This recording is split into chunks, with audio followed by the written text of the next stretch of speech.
Uncle Assured Sword, Normal Difficulty, and Randomizer on the table. Let's get this started. I'm Slim Kirby, joined by the 12th Doctor. How are you doing today, man? Yeah, I'm doing pretty good. Yeah, just having a relaxing weekend. Some people have a relaxing weekend after Thanksgiving, and then yeah, welcome to another week of Randomizer. Yes, another week of Randomizer indeed. Looks like first of all, we get a nice little tree pull here of some bombs. Always good to find early, especially from that very first tree pull, as we're going to check out the Uncle Cave to see what items we have in here. Yeah. Well, sword. We knew that, I guess. Yeah. It's nice to have the bombs, though. You don't need to go through escape immediately, because we are playing open, but just having bombs to start is always nice. It lets us into all those locations in Kakariko Village and all the other places on the south route. Get them out of the way, nice and early. Yeah, definitely. And with that sword, because this may have been why that they had that sword so early, we are actually going to see an escape section here, which could be kind of risky because the escape can sometimes pull no punches with the types of enemies you can find in here. That's certainly the case, and it also could be just a complete bust for items as well, in which case you're sinking at least 4 or 5 minutes headed down to the basement, and then you find nothing down there of value. That's... Red guard! That's the wrong colour! Good start. Well, we'll be seeing all kinds of wrong colors here today, I feel like. Yeah. Oh dear. Let's see, it looks like we have a blue rupee here in the forest. Gonna check the underground item next. Just another red rupee. So yeah, we are playing Randomizer here. As you can see, enemies are going to be all over the place. Some in their locations that you would never even expect they would be in. Ow. As we unfortunately meet up with a Hinox inside Hyrule Castle, so pretty well I'm going to have to go back to the beginning. They all deal exactly the same amount of damage as you're supposed to find those in the Dark World. They do deal pretty hefty damage, so... That was unexpected and unfortunate death, and we're just going to quit out of the sequence at that point and go elsewhere. Safer. Yeah, definitely. You don't want to spend too much time in one area just trying to deal with the same enemies. Sometimes it's better just to kind of cut your losses, come back later when you're probably better equipped for some of the enemies in that area and have an easier time with it. Gonna be checking out the greenhouse here. We do find the Moon Pearl. Some blue mail, that'll be very helpful for this mode, and a bottle. Meanwhile, just a red rupee from the dam so far. Yeah, we found a lot of money so far, and not much else, but Moon Pearl, and now Bomb Boss Medallion as well. So that's some nice stuff that's coming out of Kakariko right now. Yeah, definitely. In addition to that blue mail, which will give us some more defense, which is always nice, I find the medallions to be a really nice find in Randomizer, just because... You know, if there's a room that looks too deadly, just use a medallion. Get rid of them. Get rid of the problem before it persists, as we do get a map check. Pendant in Hera, we have a 5/6 crystal in Desert, and then just a normal crystal in Eastern Palace. Of course, it doesn't matter too much, since it's all dungeons. We'll have to get through them anyway, but still good information to have. Yeah, it allows you to plan your way as well, whether you want to find the green pendants and take it to Shabadoo, or if you want to collect both the 5/6 crystals and go for the pyramid. But yeah, all dungeons, including Aghanim 1, I found that out the hard way when I did my first all dungeon seed. That one counts. Who knew? Did Ganon call you a dingus? He did, and okay. And then he slapped me, and I wondered, why did I do it? Oh, he wants me to do that place. Okay, I'll just quickly use the mirror. Not the most difficult location to get to if you've completed everything else and you've gone to the top of the pyramid. Yeah, very, very true. So it looks like we didn't really get much from the well on Julloninja's side or the chicken hut, but on prdwong's side, did pick up the other mail upgrade as well as the silver arrows from Mini Moldorm Caves, so that those were definitely some good finds right there. Yeah, finding the silver arrows, it's not necessary, especially for the runners of this caliber, but you're never going to say no to them. And if you find the bow later, if you know you're going to have difficulties with some enemies, silver's is always a nice backup. Definitely. Looks like we did get the mirror on Julloninja's side as well, so that is actually a very relevant item that we're gonna definitely want to have before Dark World. It'll allow us to route in some of those more kind of out of the way locations if you were to get the mirror late, for example. Yeah, it does make you feel a little bit more comfortable, and especially when you have the mirror and the flute, all of your navigational sort of items, they're all together when you have that, and navigating the world without save quits is so much nicer with both of those together. Yeah, it really is, definitely. So while we're seeing kind of the cross checks between both runners, just very quickly want to take a quick gander at the group statistics for these two runners. They are both in the Group E right now. At this point, prdwong has a record of 6-4 in second place with 5 games to play, 4 after this one. Julloninja in 5th place, but only has 5 games done at this point. So after this match, he'll still have 9 games to play, has a 2-3 record. And at this point in the group, Salty Fry is currently in the lead with 12 wins and 3 losses. And he's kind of at this point cemented his first place position for this group. So at this point, everyone's really just kind of fighting for second place to get into that bracket stage. There's plenty of rando left to play, not even just for these runners, but even some of the other runners in that particular group. So, you know, a win here is definitely important to kind of set the momentum and get the momentum going as we kind of get to that bracket stage, which is coming up very, very soon. We are definitely on our way to the end as groups are finishing up and kind of getting their matches done and everything. Yeah, and it's worth noting as well, especially in these types of bracket situations, that every game counts. Even if you think, oh, I might not have a good game against this person, or, ooh, I can definitely win against this, I'm not going to try as hard. You can't rest on your laurels. Every single game does matter in these stages.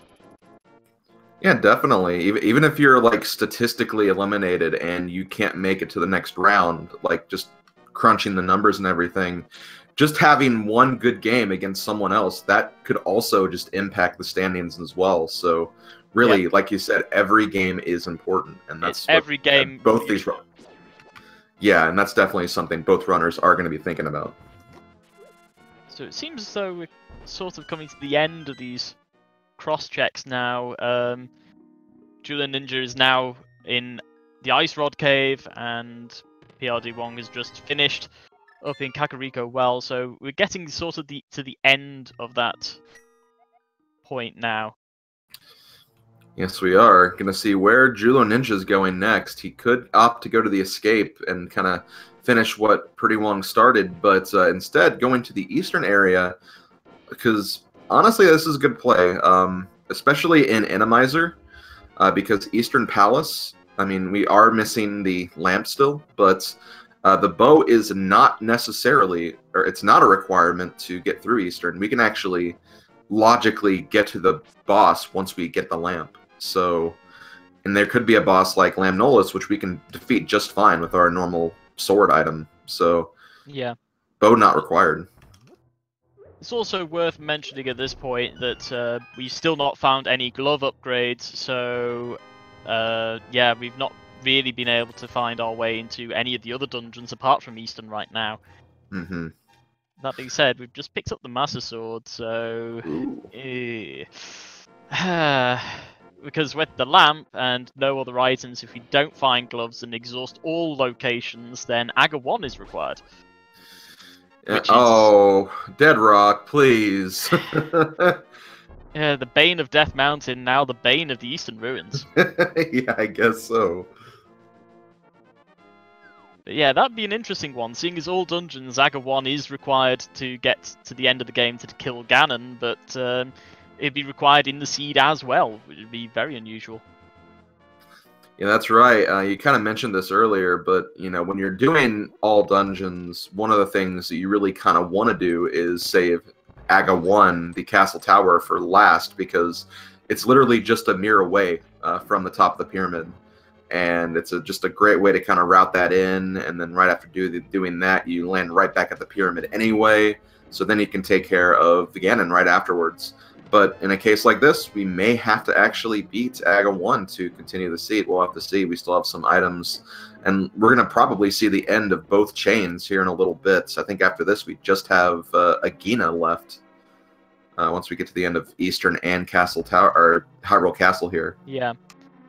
And, yeah, without other checks getting in the way, like the shovel or the mushroom, then we're looking for some sort of significant progress item, and if we cannot find it, then we may have that route up Hyrule Castle Tower. Yeah, which makes me believe we'll probably end up seeing that lamp at some point. I mean, even Eastern, we're not going to find any items logically behind the big chest at this point because we don't have the lamp yet. So Lamp's going to either give us the rest of Eastern or Aga Tower at this point. I feel like that's how this seed is currently going to go, as prdwong gets his revenge on the Hinox from earlier, just kind of bombos him to death. Makes sense. Just get rid of him. Yeah, incineration is the key. Oh, that's a net. That's yeah, that's definitely a fetch quest item, right? Sure, why not? Oh, that's a nice hint though. Boots are in Turtle Rock. Oh. Yeah, and every oh, and there's the glove upgrade. That opens up Zora as a logical step now too. Yes, it does actually. And seeing as we've seen so much money come out, the sea could be, hey, do you want to go over there? I'm pointing over there. I mean, it could be a complete bust, but it'd be funny. Yeah, and prdwong comes to the end of his tour through Hyrule Castle, so yeah, that glove upgrade is pointing to the next answer here, unless it is, again, at that Agina location, which is so far out of the way, but, you know, sometimes it holds that progression we need. As we get the hammer, oh, that's our Dark World access with Glove yep. and Moon Pearl. Grey Gloves, Hammer, Moon Pearl, Mirror, you're sorted. That's Dark World. Mm-hmm. So yeah, I really do like the way Julloninja routed this, because he found the items and he didn't take the gamble early on Hyrule Castle. He's going to be the first to Dark World and going to be kind of getting a bit of a head start on prdwong here, so that's definitely great for him. As well as the equipped knowledge as well with that map check earlier on, he will now be able to plan his route through all of the dungeons, figuring out where are the key locations, where do I want to tackle first. Yeah, definitely. But first comes Hype Cave, because 5 items. 5 items is good. Or so I've been told. Oh no, 5 items is definitely good. You have not misheard. That is definitely a correct statement. Kind of sucks when the first one's a red rupee, but let's see what else we got. Got a piece of heart, another piece of heart, 10 arrows, another piece of heart. I don't know. Even leaving a bomb behind to show his displeasure at what he found in here. I would take a refund. All those items were free, and I still want my money back, even though I didn't pay for them. Yeah, really. That being happened though, 440 rupees is wow, 20 rupees closer to Zora.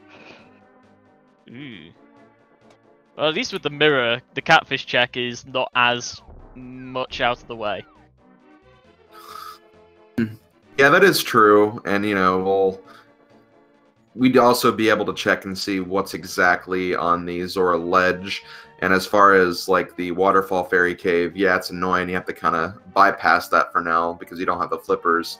You know, it's not too terrible to get to, especially once you get the flute. You can just flute to 8, go in that whirlpool, and it's right there. It's not as much of a long walk to the other items. Going to leave that 20 rupees behind on the pyramid, so maybe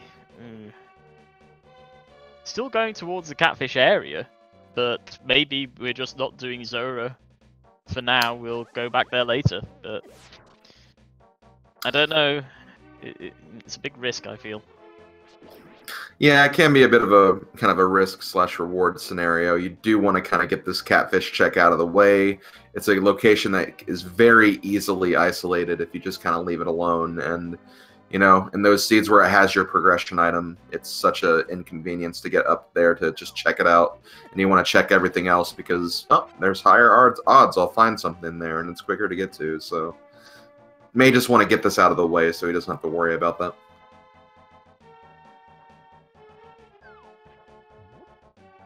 Or he could just get 100 rupees right here, and that is entirely meaningless anyway. Yeah. But it is much nicer to get to Zora than it is to get to Catfish, and 20 rupees, not even picking them up, just, no. I've had enough with you today. That's the typical response. You've only played one seed and you still had enough with Catfish. Yeah, very true, very true. Meanwhile, prdwong making his way through the some dark rooms here. A snake with a skull on its head and a fire stick, but dark room navigated. Not bad. And I believe this is a check that Julloninja did not actually make, so if this ends up being something, that could actually be pretty big for prdwong here. Ah, just a compass, never mind. So the final item for this is on the boss. Another dark room to navigate, if you're going to keep on going that way. Both not required, or not necessarily required.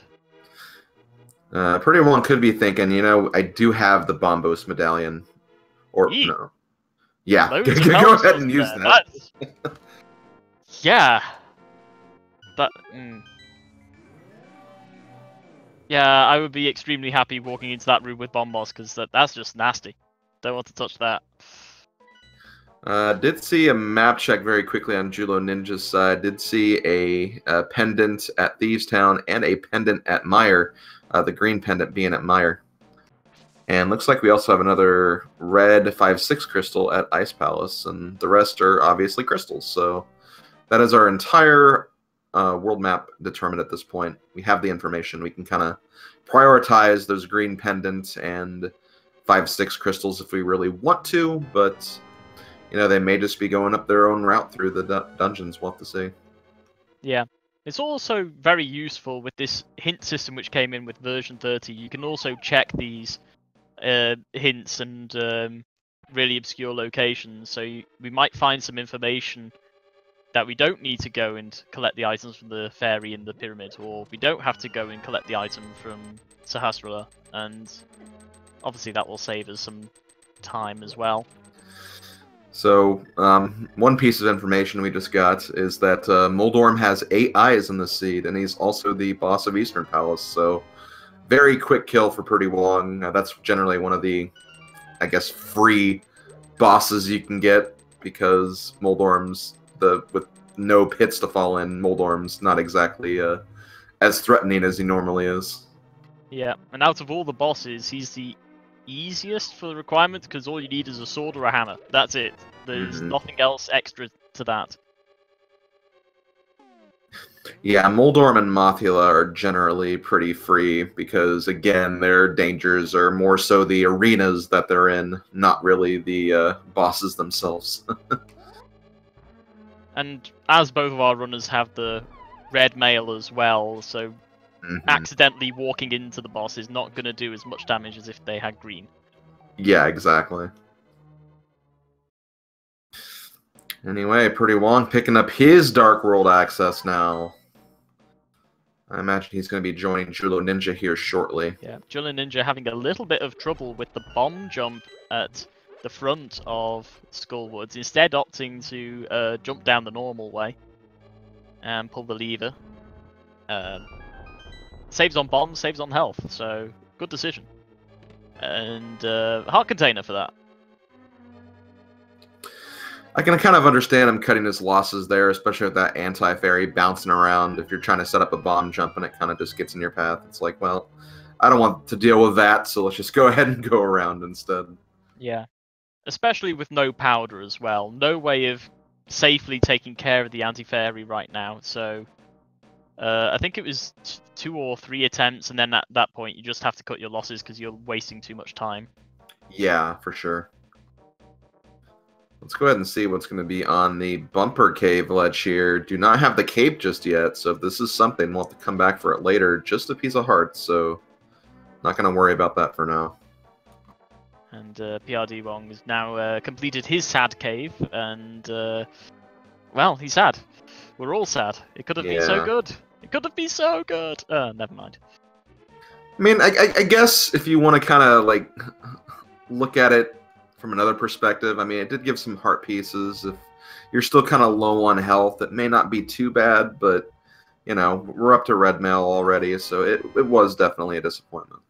Yeah, red mail and now 9 heart containers as well. That's almost unkillable, but we don't say that because unkillable's like unsinkable, and that's what they said about the Titanic. So yeah, that's very true. Very true.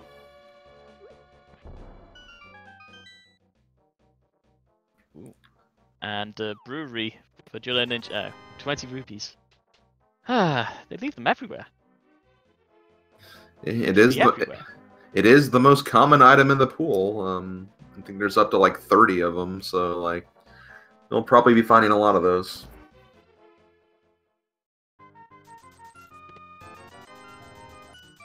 See, there's another one. Yeah. Which one was the real prize? I don't have a beard to stroke anymore. I shaved it off when I graduated. I actually did not have my volume on, so I couldn't even tell from the sound effects either, so... Ooh! Well, that's Zora taken care of. 500 rupees plus flippers. And that's all of Zora's domain items taken care of too. The only problem now is how are you getting past these mimics? Okay, and the Igors. It works out fine. Who needs a bow? You just hit them. Yeah, it's mainly the red ones. Those are the ones you definitely need the bow for. The normal ones, which I'm guessing were the blue ones in that case, you can just use your sword on them. It's fun. Yeah. We confuse the audience by swapping the colours as well. So we are going to get the first look at Zora's domain. Just a piece of heart on the ledge. Gonna have to walk around to get the Zora item, though. Yikes, octobloons. That's scary. Yeah, they can also be scary in dungeons as well because they add a lot to the sprite limits. And sometimes they can despawn small keys that are under pots if you get them in a bad room, so you have to be very careful with them. Significant lag as well, so it just runs down the CPU. And heart container at Zora, so not the best for our runners right now. We did discuss earlier red armor and significant heart containers already happening, so not something you would like to see, but more health is more health. You can't argue that, really. Oh yeah, definitely. Also on Julloninja's side, he actually did skip the boss room for now. In Randomizer, Thieves' Town boss room is actually accessible from the very beginning once you get the big key. The reason this is because Blind is the only boss that really, you know, works with the whole light in the above room gimmick. So because of that, the boss is already there. Even Blind, if Blind randomizes in this dungeon, he'll also be there, but you won't get the scripted fight, so the Maiden's not going to even be back in the cell. Yeah, just to simplify things, just take all of that nonsense out the equation, and then you could just go straight to the boss room if you really want to, but I think most people would try to go to the attic chest and check that first, and then go down to the basement levels and see what's down there. Just being more thorough in this dungeon, you don't want to have to come back here if you can avoid it. Right, yeah. It's more of a case where if you happen to find like 3 items in the first part, you may want to just go ahead and take a gamble on the boss having the last item, then you can save yourself having to go all the way in the back. But we didn't get very many items, so it still makes sense to check all these back of Thieves' Town checks.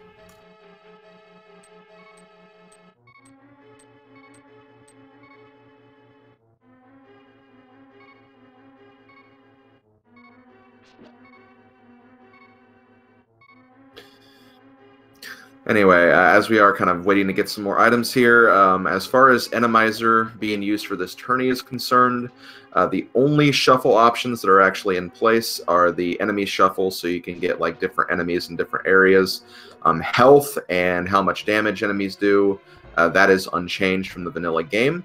And the other aspect of Randomizer that's on the table is the Chaos boss setting. So basically, any boss can appear in any arena with some exceptions based on if that boss will work with that arena and whatnot. And you could have up to, like, for example, you might have 0 Trinex fights, or you could have 5 Trinex fights. It is pot luck, really. I've seen Yeah. seeds where you've had 5 or 6 Mothulars, and it's like, oh, my old friend, I thought I killed you already. And it can happen. Sometimes you just get a really mixed bag, and it makes for fun viewing, though.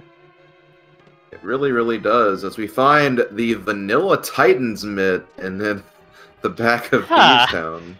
That's okay. Sure, why not? I mean, everything else is randomized. Enemies, the item. We just find a nice one where it's meant to be. But I do see Elminster mentioning in chat, no, pot shuffle is not a thing, unfortunately. I actually do personally enjoy pot shuffle. But it's fun to watch, but I don't think it would be fun to play getting trolled. Especially if you're going upstairs in Thieves Town. Because you go upstairs, yes, I've hit the switch, I'm going to go over and press this button so we can go to the... Oh, no, it's not on that. Where has it gone? Yeah. But yeah, another easy boss got Mothula inside the Thieves Town boss room. So very quick, just slash with your sword, avoid the projectiles. Very elementary for Julloninja as he finishes Thieves Town.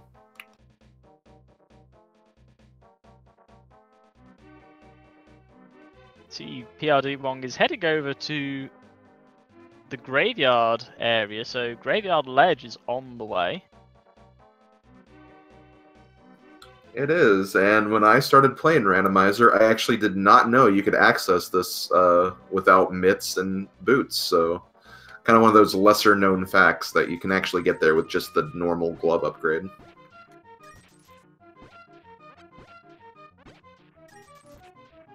You also have heart container at the digging game. Ooh, piece of heart. There's love everywhere. We just don't want it. We're already got the heart containers. Yeah, we're wearing red mail, which is probably made from heart containers. We don't need those.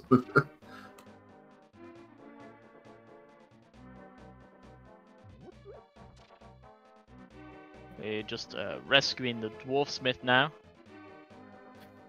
Yeah, we have mitts, we have mirror. Seems like a good thing to check really quick while you're in the area. Yeah. Hammer pegs are available as well, and oh my, BMOS. That's not fun. I have seen worse enemy formations in this little area. I once had 3 rolling pins, and they were all going across the pegs, so you had to like kind of just duck, dive, dip, and dodge your way through that. As we do find the hook shot inside the peg cave, though. Now that's interesting. None of our runners have gone up the mountain yet, and with hammer and hookshot, that's full everything mountainside now. With the golden mitts as well. It definitely would be a lot of items for sure. I think the one thing kind of holding them back is it's still technically inaccessible due to the logic, because we do not have a lamp or flute yet. So, you know, progression's not necessarily going to be up there. We just know there's a lot of items up there.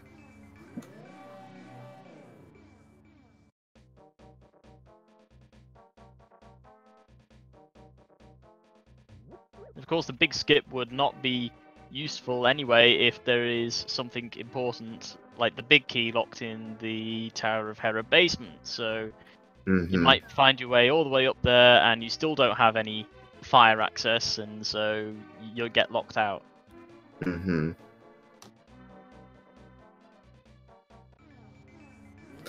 But our tracker, Raspberry Floof, actually pointing out that Swamp is actually on the table right now. We have all the items we need to complete that dungeon and full clear it.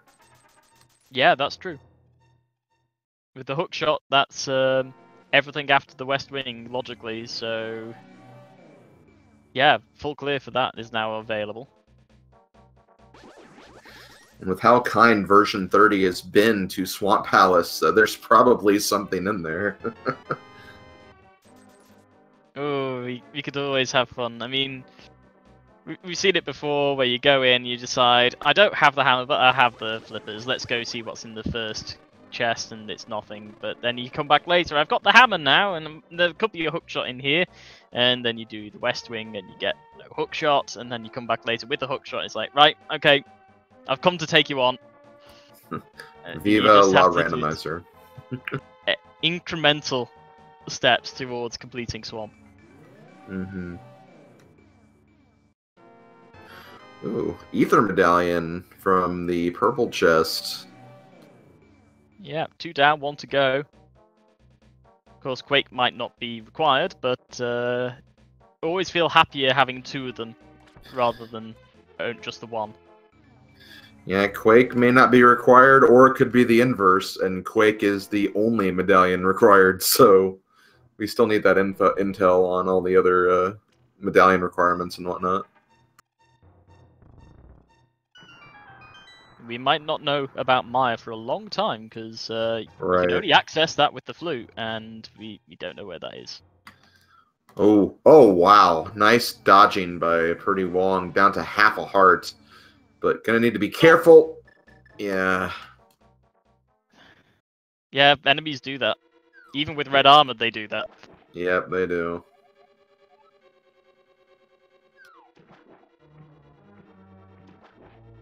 Julloninja taking the Swamp Palace hint, and there is a shield under a rock. So I have a feeling that may point to somewhere like Checkerboard Cave, but there is a shield somewhere. We can confirm there is a shield in the game. I'm wondering if that's meaning that it's under, like, one of those stones you lift, or if it's under, like, the bonk rocks, for example. Ooh, I didn't think of that. I had just a gut reaction. It's probably under a kind of the rocks that you lift, but it could be.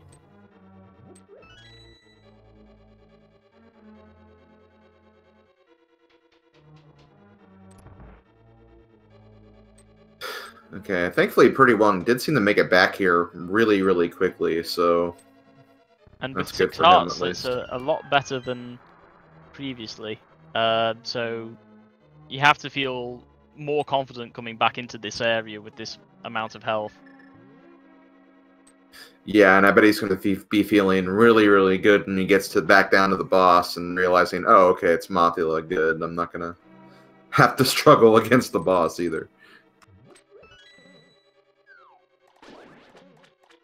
I think the worst feeling is going into a boss room expecting something, and then it turns out to be completely different, and you can't complete it and have to leave. And it just is demoralizing. It makes you sad. It's like, I could have done this because I've got everything I need to complete the dungeon, but I just can't get the boss done. Yeah. Thankfully, Thieves Town's not the worst case because the boss is pretty close to the starting location, but when you get to like dungeons like Ice Palace and you're kind of banking on that 1/10 chance of Trinex appearing not being the case, then he actually ends up being there. It's like, oh my gosh, I have to do this whole dungeon again now. Don't have the ice rod, so it's it can be pretty frustrating. If somehow you managed to get to the end of Turtle Rock and you didn't have the items required, that would be a horrible climb back all the way back through the dungeon once you've found the items. Yeah, I guess kind of looking at our items right now, really Trinex is the only case where that could happen. Any of the other bosses we can complete right now.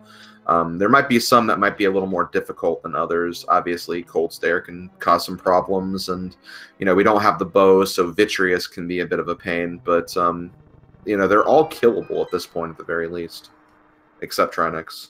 Yeah, hard requirement for Fire Rod and Ice Rod. But all the other bosses, once you've done some sort of significant damage to them, the rest of the damage can be done with either a sword or a hammer.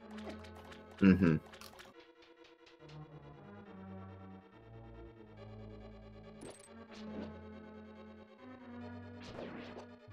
Oh. I don't... Oh, goodness. The enemies that Julloninja's finding in this area of Swamp Palace is not nice. Yeah, thankfully after this west side check, you won't have to worry about coming back over here, so... Yeah.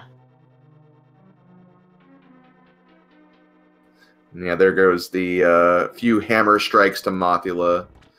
He goes down, and I didn't even notice this earlier, but yeah, red boomerang on Mothula here. That could be useful. I mean, yeah, I can stun enemies, and Yeah. sometimes stunning enemies is just as good as getting rid of it.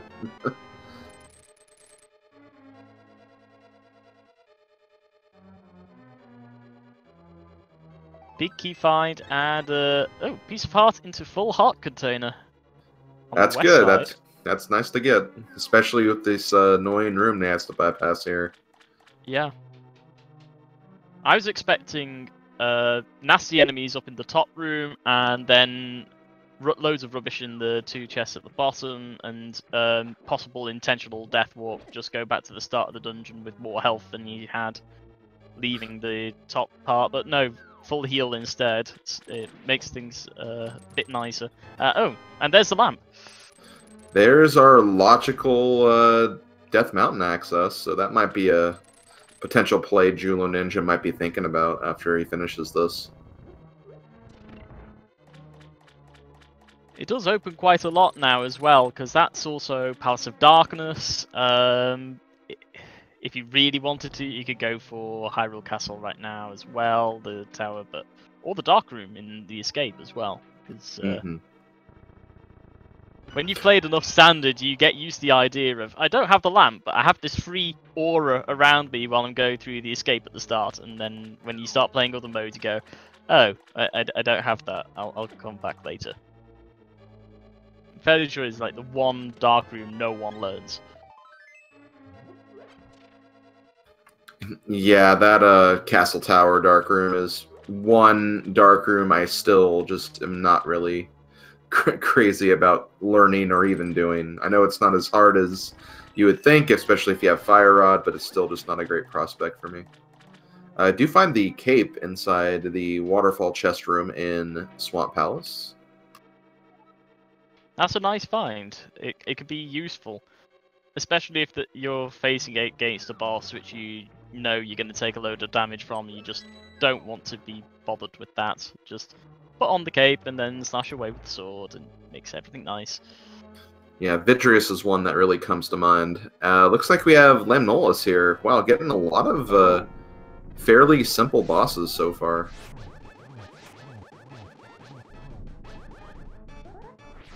Of course, though, we don't have any arrows or the bow. We don't have any of the rods, so we're going to just have to use swords here. Which isn't too bad, but still, it can be a bit more time-consuming.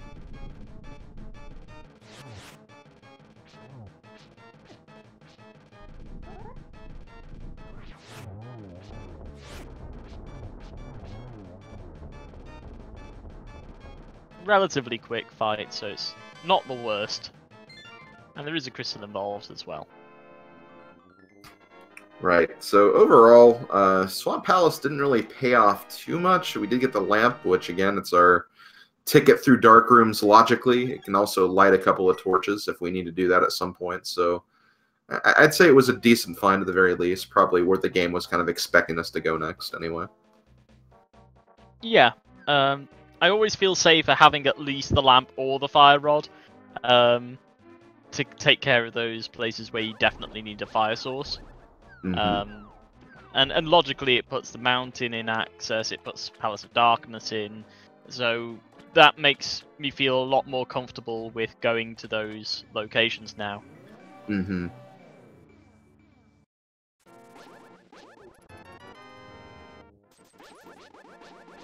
Okay, blind 20 rupee grab from the island in the middle of the lake. And heading over to ice. Well, I mean, it is on the table. We have bombos, so we can get through all the ice golem rooms. Yeah, I guess this works. The hook shot. Yeah, it's not what I was thinking, but it's definitely on the cards. Do you get another Turtle Rock hint, a unique item? Now, I think with the way it works, that could be referring to the boot still. It could be a duplicate hint, but Turtle Rock does have a lot of item locations, so there is a possibility for 2 items to be on there, so it's still a hint worth finding. That's true. It could be the boots, again, just being pointed to by 2 different clues working together. Or it could be there are 2 big items there. Yeah. There could even be 3 big items there. Ooh. Let's not get too extravagant, though. Okay, You have the fair. rest of the game to go. Yeah.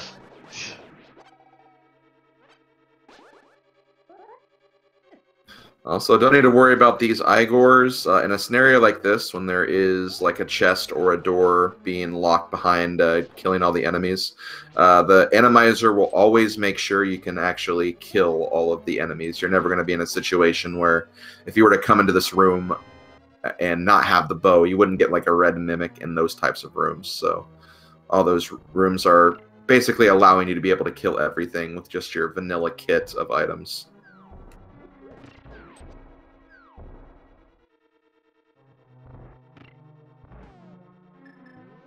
Getting out of that room with shield intact, because we don't want that to get grabbed. Sticky tongues lead to shield getting eaten. That's not something we want. Yeah, definitely not. Anyway, we have our second hint here in Ice Palace. We already knew that. Yeah.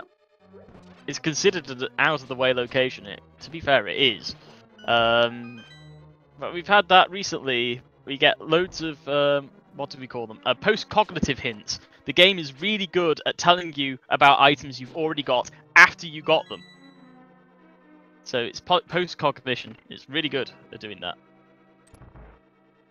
But hey, I mean, you know, both of our runners obviously did that on their way to Swamp, so they got that. But you know, if someone decided to maybe like gamble on Purple Chest not being required, that would actually be a really, really good hint to get right there. It's just that both of our runners routed that in as they were going on their own respective routes.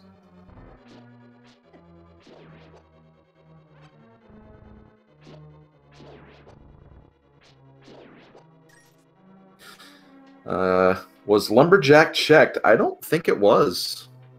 I don't think it was either. I think both runners went straight to... yeah, I think both runners went straight to Kakariko when they left Sanctuary. So yeah, I think that is an unknown at this point, and probably not something they're going to think about for a while, because we know we're not going to get the boots until Turtle Rock anyway.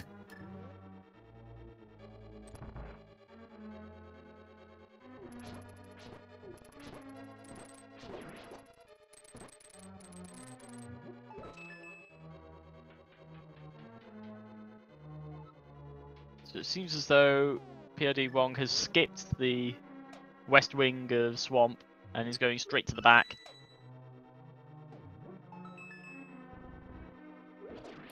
We'll have to see what he does when he finishes here, because I believe there was another item on the left side, and it's always risky to leave 2 items behind, potentially, yeah. So...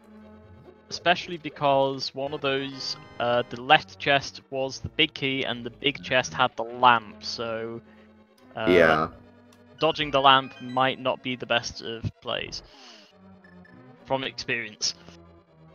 Yeah, because we have no idea where that fire rod's going to end up being, and, you know, fire rod could be behind the lamp in, like, a lit torch room, like Firelocked and Hera, so that would not be a great item to miss just for that reason alone.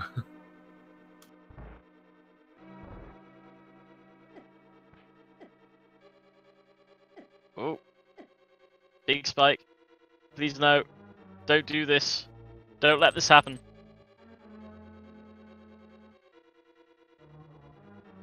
must be terrified for your life when you have a giant spike which is running at you like that. Scary. Yeah, I would not be a fan of that either. Also, I guess Jullo's found all the items in Ice Palace. Going to go straight for the boss. Yeah, found no map, no compass, no big key. One small key in possession. I think that means there's another 2 available. Yikes. So out of 3 chests, finding 3 items. That's pretty good. I'd take those odds. Oh yeah, definitely.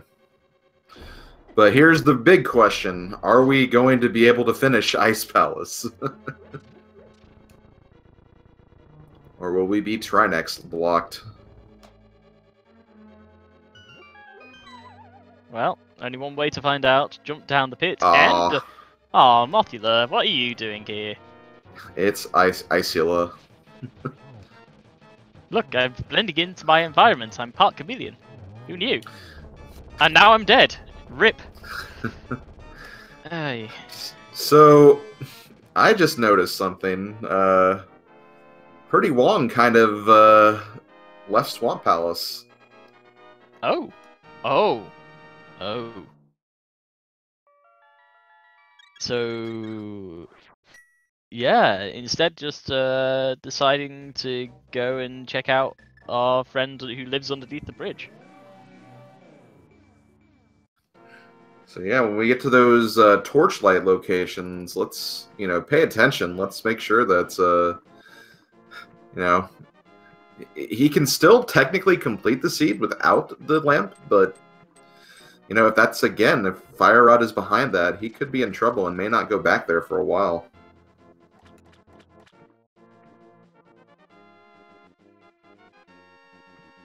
But that may be the risk that you take with that. Whether you leave 1 or 2 items behind in Swamp, you just take your chances and hope that you don't need them. It is a risky gamble. Sometimes it pays off, but we know that the lamp is over there, and this could be a disaster. Oh, well, there's Fire Rod, so... It's not going to be as much of a disaster, but it could still be a disaster. Just a tiny one. Yeah, and you also got to kind of think about it from prdwong's perspective. He did kind of have that rough start in Hyrule Castle, kind of forcing him to come back later. So he may have felt like he had to gain some time, and some people see skipping the left side of Swamp as being that time gain. So that could be what he's thinking here. Obviously just kind of an Ice Palace behind right now. Jullo has to finish up Eastern. So they're both even on dungeon counts right now at the very least. So yeah.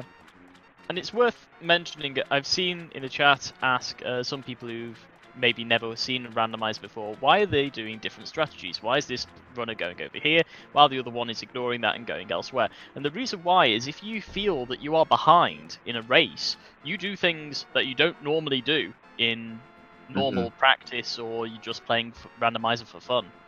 You make a lot of choices that you wouldn't normally dream of making.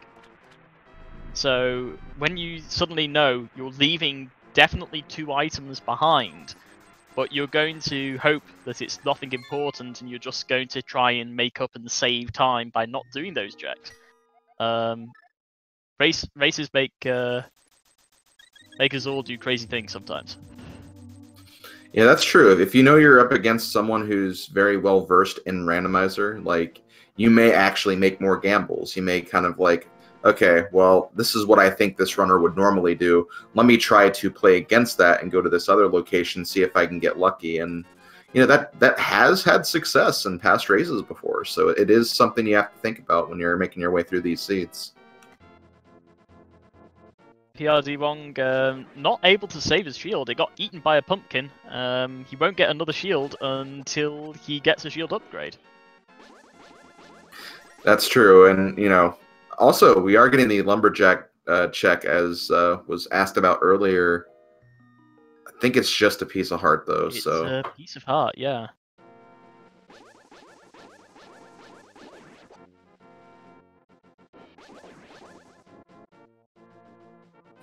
And as expected, Julloninja, not going to this play when I thought he would make it, but after completing Ice Palace, going up to the mountain now, Got a lot of items up here. We'll get some intel on what medallion we'll need for Turtle Rock.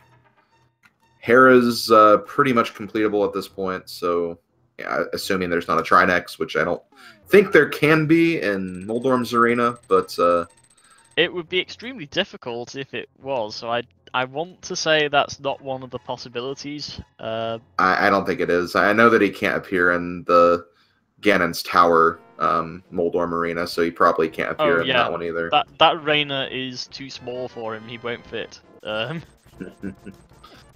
And it was also worth noting, as Julloninja started to climb up through the mountain, that Hoarder was dropping full magic potions. That's amazing. A really quick refill, because they are pretty much all over the place, so if you ever find yourself short of magic, you know you get a full magic very easily. Yeah, definitely. 20 rupees on top of Spectacle Rock, and inside is 3 bombs, but there's also a hint tile, so we might see those 3 bombs be picked up and then immediately thrown back on the floor because we've already got 10 bombs and we can't carry anymore. Or Jullo's just gonna skip that hint altogether. He might feel comfortable. He's gotten a lot of information so far. Really may not need too many more items, so could be just The progress items are pretty good at the moment. There's only a few that remain. The one which is really escaping most people at the moment is the flute.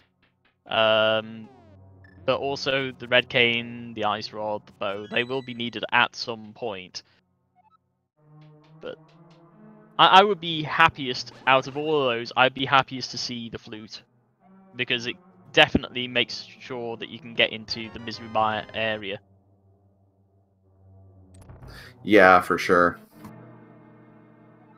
And you mentioned the ice rod. There is a possibility, too, for the ice rod may not even be required if we happen to get the unfortunate circumstance of no Trinex fights whatsoever. You know, it is happen. But, it is all dungeons, and I think there's only like one boss you don't necessarily have to beat, and that's the Ice Armos boss, because the big key may not be behind there. But, you know, it could get a scenario where there might be no Trinexes, so Ice Rod may not even be required in this case.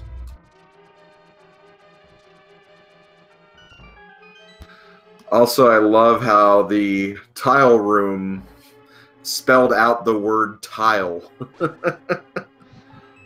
Yeah. That reference is a bit too meta for me. Look at me, I'm a tile. Yes, well done, game. You did good. Yes, you are a tile. While we've been climbing up here, the first item we found in the Tower of Hera was the blue cane. Wrong colour, but it's still useful, maybe. And we do have Spike Cave checks, so that could be a useful item for that, but we also have the cape for that too, and half magic, so probably not a big deal.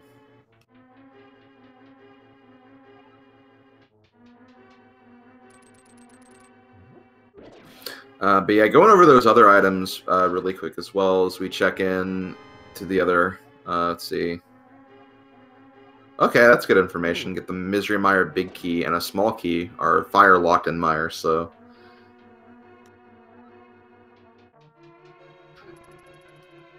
It's worth knowing. Especially, it's like you find that hint because it's one of the out of the way locations, and you're told the big key is over here. That really helps, especially if you feel that you're in go mode. You can just skip all the other checks and go straight over to that side and get the big key as quickly as possible. Meanwhile, unfortunately, Julloninja was just not high enough when he fell down in the lower area. Falls down the pit again, so he's opting just to hook shot across now for the map. Ooh.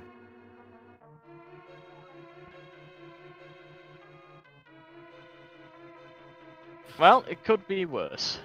That's true. It could be worse. But yeah, as far as the other items are concerned, I mean, bow. If this was like if this was just like defeat Ganon Seed, there is a possibility for the bow not to be required in Randomizer. But since it's all dungeons and because Pod is a crystal, we will need the bow still for that one Armo statue to shoot through. Canis Samaria, obviously, we need for Misery Mire and Turtle Rock, and right side Ganon's Tower if the big key appears there. And of course, we'll need the Flute for Mire because even if it's a pendant, it is all dungeons, so we'll need to complete that. Again, Ice Rod's the only thing we'll have to actually learn about if we'll need that or not, as we find Cold Stare here in Tower of Hera. So, tricky fight. The random outline of the edge of the arena makes for some tricky patterns for Cold Stare bouncing around. Mm-hmm. And you can still get knocked down the center pit, and that will make you fall down 2 floors. So we don't want that to happen either. Yeah, it's at least nice they have half magic at the very least, because, yeah, if you fall down the hole and you've gotten rid of the Icy Shell on Cold Stare, you will have to get rid of that shell again if you do fall down, so you do not want to fall during the Cold Stare fight at all. Yeah. It just resets everything about the fight, but fortunately not gonna happen. Mm-hmm. And 100 rupees for the effort, and the red pendant. You're going to see another boss, and this is another boss that can be quite insane, depending on what you get in here. In Mathio's Arena, we have Argus. This could actually be a bit of a pain. This could be a bit of a pain. I would say that it's probably one of the harder bosses to find in the arena. Especially with the moving floor, most of the time that will work against you. The only good side is that the spikes aren't moving, because that would just be insanity. And we're not playing Key Sanity, so there's that. Yeah, but that conveyor belt can really, really mess with you, pushing you into the spikes, or in some cases dragging you towards Argus, so it's just not a fun fight. If this is the case, I usually kind of wait until I have Tempered Sword before I have to deal with this, just so I just have one sword hit on the puffs, but prdwong doing just fine with Master Sword. Looks like he is more than likely going to get through this. And I believe it's going to be the last item, because we've already seen that there's a small key at the chest in the third half of Skullwoods. So is this going to be a quick kill for Argus, maybe? Yes. That was relatively quick. And it was a piece of heart, yeah. I mean, it's not the worst, it's just... We've already mentioned this. Red armor, more than 10 heart containers. It's not the worst, but it's also just not the best either. No. I would take it, but that's because I don't have an option. I have to take it if I want that crystal, so... Anyway, got another high-volume check here on Julloninja's side. Checking Paradox Cave, 2 chests on the bottom, 5 at the top. 300... Wow. Money, money, money, money. 600 rupees is pretty good. I just don't know how he's going to spend it all. Probably on potions at this point, if he were to use them, because I think we've taken care of all the rather large expenses in this seed already. Yeah, the only thing you really need money for now is Kiki, and that's only 110 if you do it perfectly the first time. Oh my goodness. Wow, so we do get some great items in here. Tempered Sword, Powder, I mean, Red Shield, that's useful. I'd be very happy with that. And we know where another shield is too. It's under a rock, so... Maybe someone should tell prdwong to get that, because the pumpkins don't eat mirror shields. They can't actually eat those. That's true, yeah. Keep the shield forever. Wow. What a world.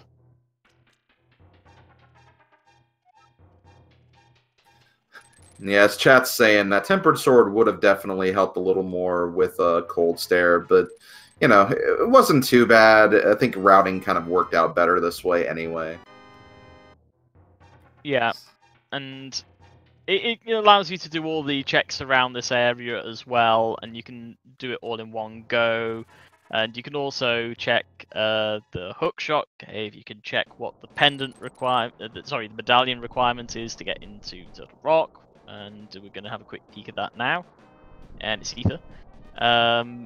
It's just very nice to have all these checks available to you and to get them all done in one go after leaving Tower of Terror. Ooh, do not like that BMOS placement. That's definitely scary.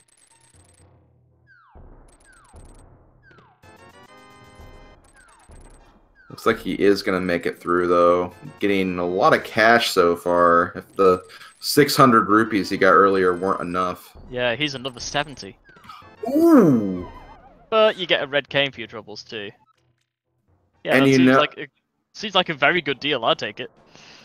And that's, at least in terms of items, that could be all of Turtle Rock taken care of right now, because Ice Rod's only required for Trinex, and Trinex is probably not going to be here, so he's immediately going right for Turtle Rock. And we know the boots are in here as well, so that's just going to make us go fast. We like going fast, apparently. I mean, that's generally what you want to aim for when you're doing Randomizer. What's the name of this channel again? Speed Gaming. Yeah, we want to go slow. One thing I will point out really quick, too, is we also found out that Julloninja did not miss much by not grabbing that Spectacle Rock hint. prdwong got it, and unfortunately all it said was some caches in Ganon's Tower, so...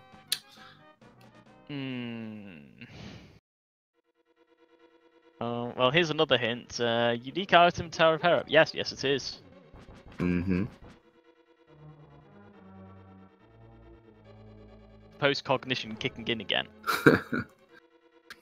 Yeah, unfortunately, yeah, we already have that Burna, so wasn't that helpful, I guess. See, prdwong is now also doing the same checks and getting the same information. Also checking Floaty Island is 20 rupees. Going down through the spiral cave as well. Oh god, anti-fairy is the... Ooh. I don't like this. I wouldn't go down here. That doesn't look like fun. Come on, anti-fairy, show me the way. Show me the way to the end. Give me light! Give me light! Oh, one of those! We found the boots. Hooray! Yes, we did. So now, commencing going fast. Going slightly faster than we used to be.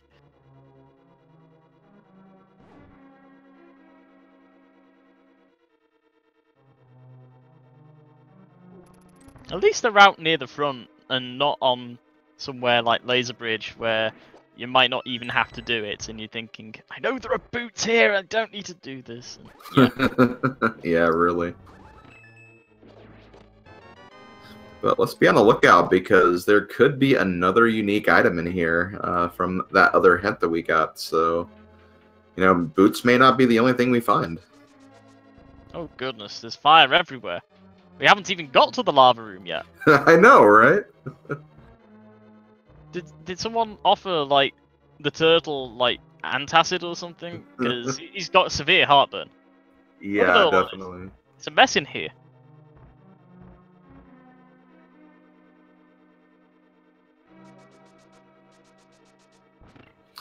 And the way prdwong routed this, he will have the Tempered Sword for that Cold Stare fight too, so that could also be a little faster on his end.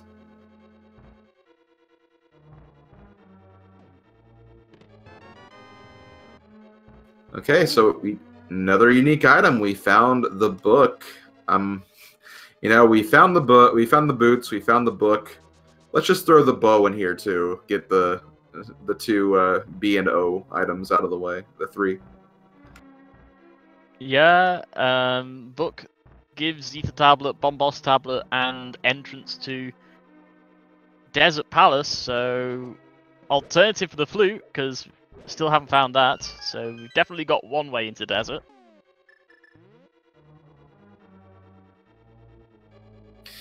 You know, at this point, this could be a case where Flute has the possibility of being in Misery Mire. Or, I mean in Ganon's Tower, sorry. It has the possibility of being in Ganon's Tower because Misery Mire is a pendant, so there's a possibility we can complete that after we complete Ganon's Tower. Ooh. I like it. It's mean. That's definitely what I'm about. I like making players go for things which are obscure, so... Yeah, let's do that. Flute in the tower, have to climb all the way up to the top, get to the chest after Moldorm 2, and then come back all the way down, go to Misery Mire. Yeah, we can make this a long seed. That's what you gotta be prepared for sometimes in all dungeons. Scenarios like that can happen.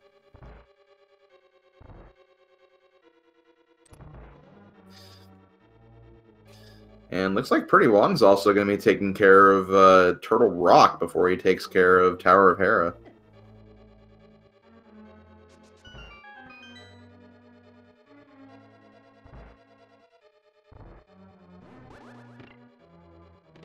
Oh, well, there goes the Ganon's Tower Flute Dream. We found it in Turtle Rock. Oh well, we tried. It was a long shot.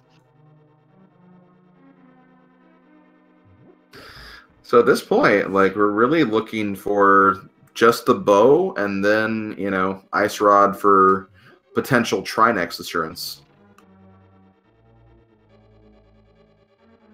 As soon as we get that flute activated, we can find out what the medallion requirement for Mire is as well. We might need Quake still. Yeah, that's true. That's true. That could be dangerous, because we still haven't seen it. It could be anywhere.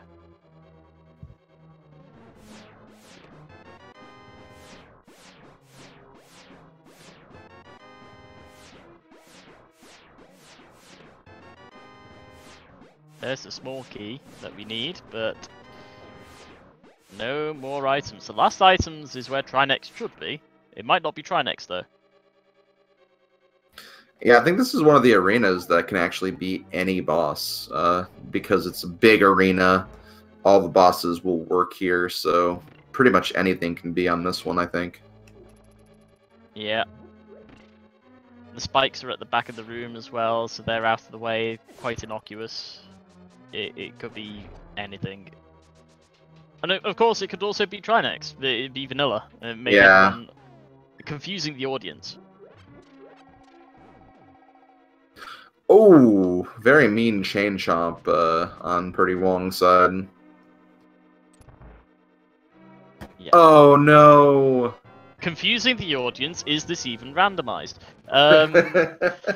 And the answer is yes, it is, quite clearly. But we're still going to have to find the Ice Rod. It's a definite certainty now, as opposed to an indefinite certainty. Good use of English language there. So yeah, Ice Rod, and that is that can be anywhere except inside Ganon's Tower and on the boss, because that would make no sense if it was on Trinex. At this point, I think a good move for Julloninja would be to just focus on Light World checks right now, because he does have that portal on Death Mountain still, and if he happens to find Ice Rod in the Light World, he can actually just go back up to the top and still use that portal to at least get back to the middle of Turtle Rock where he was. Yeah, that's definitely a good play. If you know that you are... If you remember that you have that portal up there, and you find the Ice Rod, then going back to there, it saves a significant amount of time. I think may have thought of that just then. Is going up to the portal access by... Never mind. Well, yeah, unfortunately, going to the Dark World here will remove that portal, so he will have to go through all Turtle Rock again, but... You know, that is something you definitely want to think about if you run into a situation like that, and it's like, okay, I can't complete this dungeon. It's a long dungeon to go all the way through, so it's definitely something to keep in mind. The hope, though, is that it is going to be the last dungeon on the circuit, with the exception of Hyrule Castle Tower, for obvious reasons. And then you just go from there straight to Ganon's Tower. Oh yeah, definitely. And we also did get the last medallion piece of information. My Misery Mire is also Ether, so Quake Medallion is not required in the seed whatsoever. Technically, neither was Bombos, since we could have gotten Fire Rod before going into Ice Palace.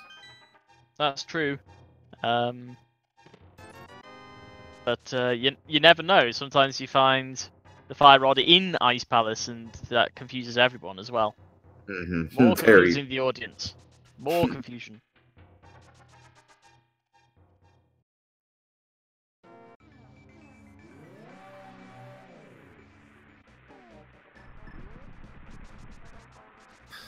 Okay, so at this point we do have the information, though, that, you know, we are 2 items essentially away from Go mode, at least on Julloninja's side. Just needs to find the bow and just needs to find the Ice Rod. We do find the gold sword on the desert ledge. Wow, we have butter knives now. It's amazing. A small piece of cutlery, used mostly with bread and butter, and now you're killing enemies with it. It's amazing. The advances of science and the culinary arts.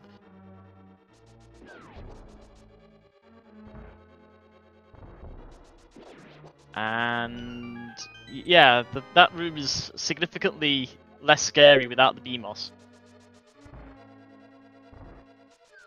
And oh yeah, we forgot, prdwong still does not have that lamp. So navigating through the dark room maze and able to do it, but you're going to be disappointed as well, because you're going to get to the point where you get to the boss and oh, it's Trinex. That wasn't expected.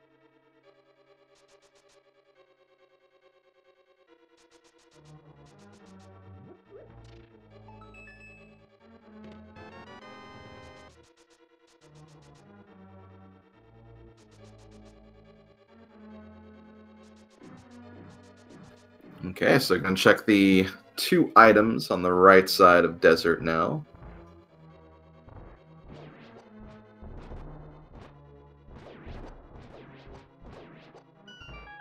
There's one of our 2 items. There's the Ice Rod. And you know what? This was actually a forced double dip of Turtle Rock, because both the book and flute were in Turtle Rock. And that's still not the worst I've seen. Yeah. I've had a forced triple dip into Turtle Rock before. It can definitely happen. The dungeon is laid out in a way where that is possible.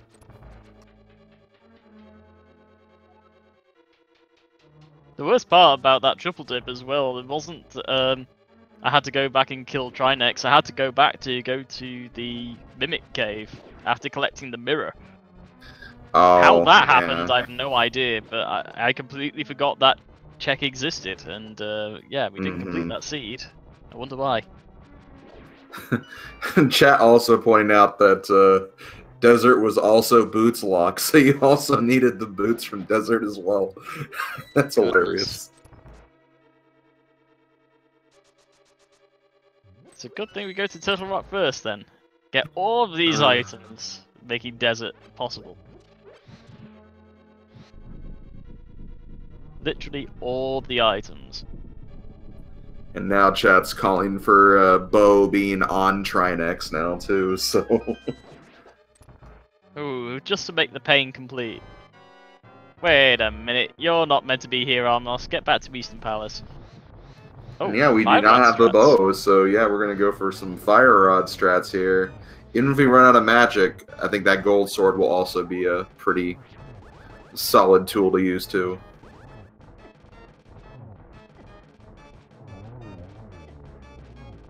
I can't remember how much damage of a sword affects, but clearly it's very quick.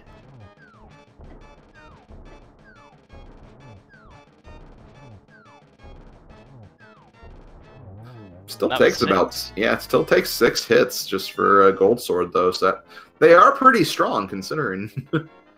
Yeah, half an arrow every time. And another crystal and a full magic refill. That's going to be nice.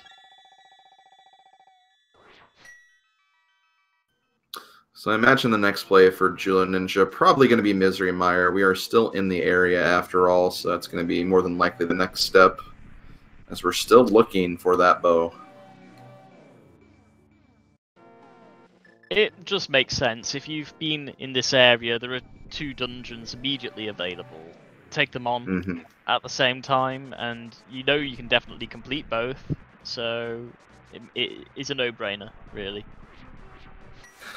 Yeah, and with that hint we got earlier, we know we're going to be dipping pretty deep into this dungeon anyway, since the big key could be behind the cutscene room. We don't know which chest it's going to be on, but it could be in that cutscene room, and if you're going to go all the way to get that, you may as well grab the other very quick items as well, so...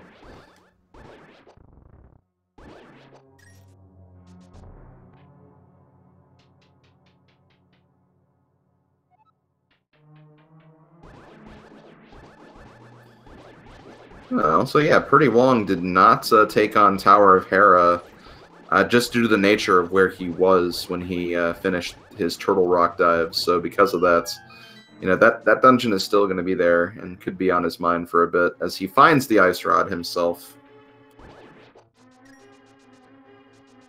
It is possible that we get to this race sort of scenario where we go up Turtle Rock, and you stand outside Ganon's Tower and use the mirror and then just go immediately into Tower of Hera's. It's not that bad of a way on the way up to Ganon's Tower. True. To be in. True, and it is a pendant as well, so...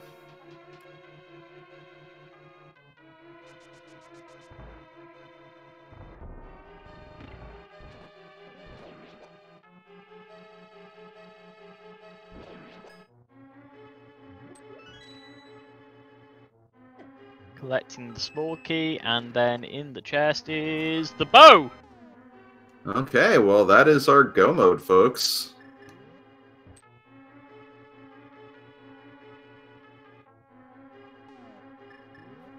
Yeah, we have all our items. We have all our boss killing items too. So yeah, Julloninja just has to make a V-line to the end of the seat now. Yeah, it's all about efficiency and how to get the most out of the route to complete all these dungeons as quickly as possible. Yeah, and Julloninja has definitely been doing that. He routed the seed very well, got his Dark World access pretty quickly, went straight to the Dark World, and started focusing on dungeons, hit up the kind of side locations on his way through the overworld, and just kind of ran into all the items he needed. And we do find that the big key is going to be behind the slowest transition in the game.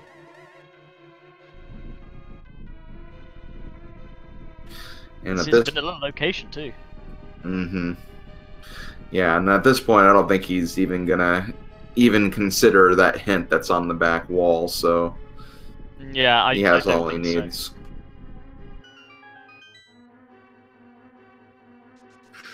And that's true, as chat's pointing out, Jullo also has the lamp as well, and that'll, you know, I'm sure prdwong has, you know, the skill to get through any dark room in the game for sure.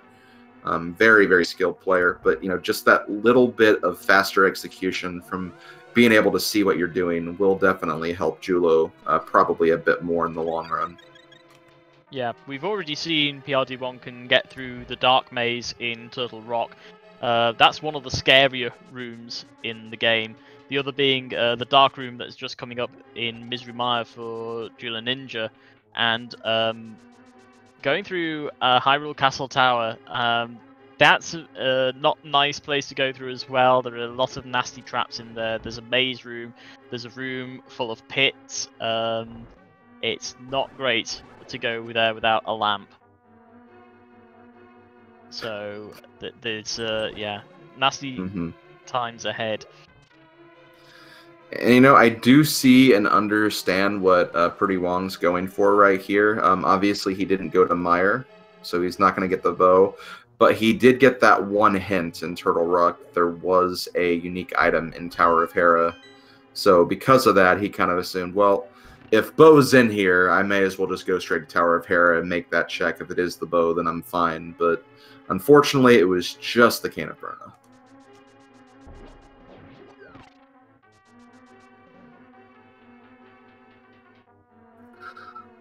Also, to answer a very quick question in chat, these were Julloninja's settings. He was the lower seed, and lower seeds pick game 2, and this is game 2.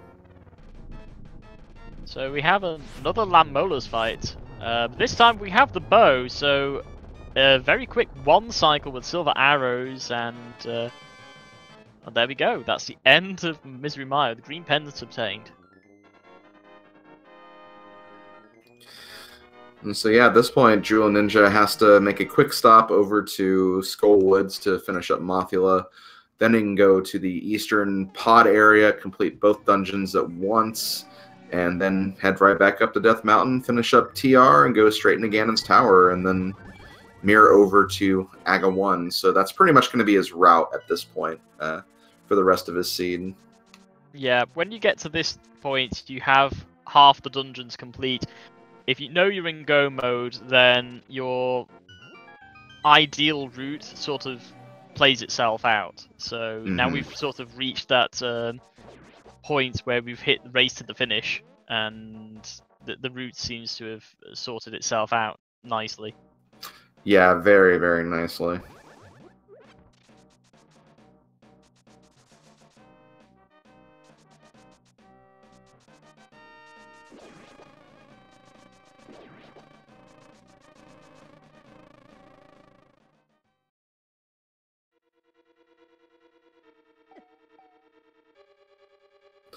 And, you know, it's not really even that, like, prdwong routed this badly or anything either. Like, he made sensible and good decisions whenever they were available to him. So, like, you know, he didn't do anything bad. It just, in this particular seed, just the routing that Jullo did just kind of worked out for him a little more. And sometimes in randomizer races like these, that's all it comes down to. Yeah. And sometimes it's just interpreting what is being presented to you, and you may come to a completely different conclusion than the person you're racing against. So if you pick up a hint in Turtle Rock which says there is a unique item in Tower of Hera, then maybe your thought is, I should go to Tower of Hera immediately. It's something that I can complete, and there are 2 items in there, so there's a good chance that I can find that first item early on. So it's all that information game as well. And oh no, that is a 2-floor fall. Center column. Yeah, so unfortunately he will have to break that barrier again for Cold Stare. And I do see this discussion in chat. Yeah, the fact that he doesn't have the lamp, that's not really the reason why he's behind. If anything, I'd almost argue that skipping the lamp did actually get him to catch up a little bit in the process, because he's navigated all the dark rooms perfectly.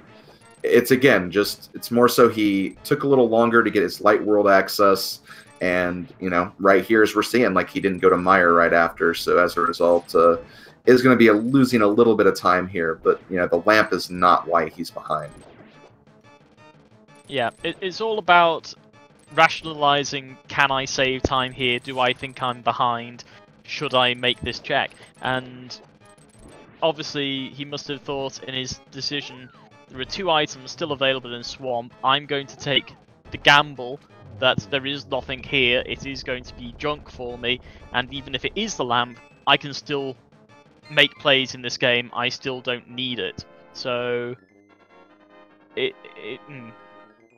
Yeah, save time that way, but you're still thinking then, well, where am I going for my next item? Where am I going to go next? And where can I progress? There's always more for you to do in this game. Yeah, definitely.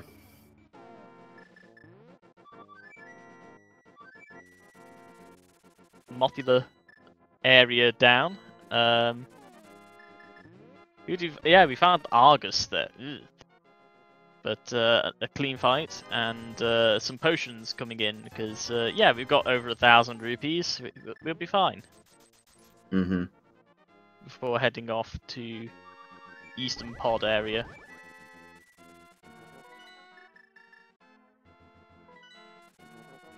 And another thing that's also very important, you also have to look at the dungeon completion right now. At this point, they are tied in terms of dungeons being completed. So it's definitely, like, it's still pretty close. For the most part, prdwong's execution has been similar to Julloninja. We've been seeing Julloninja go to Ice Palace, and then prdwong goes to Ice Palace immediately after. We see going over to Turtle Rock, we see coming over to Turtle Rock, and we sort of been seeing prdwong. He might be feeling a little bit behind, but he has been consistently catching up, skipping checks which are not necessary, and gaining those extra few seconds, those extra few minutes, trying to claw back into this race. And for the most part, it does seem to be working. Yeah. I mean, really at this point, the difference between these two runners right now is literally the difference between Meyer and Eastern. Like, that's literally the difference. They both have to do pod. They both have to make this retrek through Turtle Rock. It's really just between those two dungeons.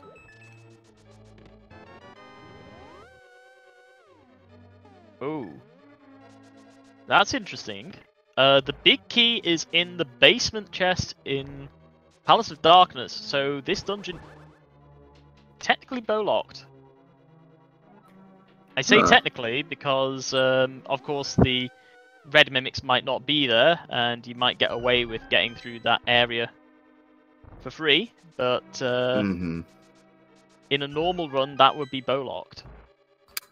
That's true. So, you know, at the very least, we know that if, you know, prdwong takes a chance, which he probably wouldn't because Meyer is fully open right now, but, you know, if he does happen to take that chance to maybe check pod and hope that it's there, like, he's going to be immediately blocked out, and it's like, okay, Bo's not here. So he'll be able to go straight from there to the next location.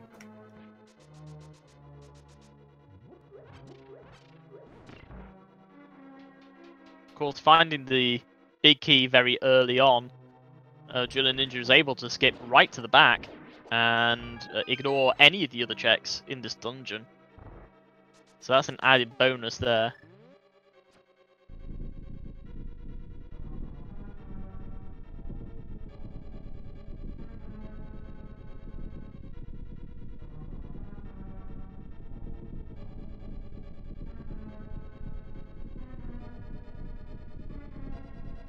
And there's Trinex going down for prdwong. Turtle Rock complete.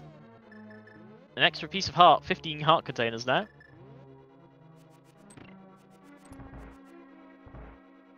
So the difference now, prdwong has to do Palace of Darkness and Misery Mire, and we see Julloninja is coming up to the end of Palace of Darkness, has Eastern and Turtle Rock to do.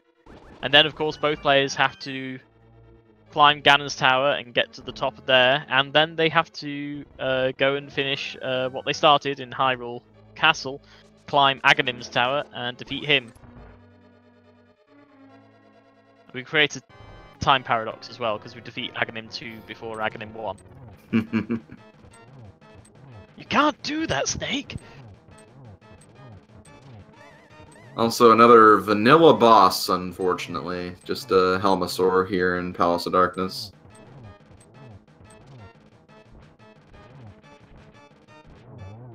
And 2 swipes of Golden Sword, and that's a dead dinosaur.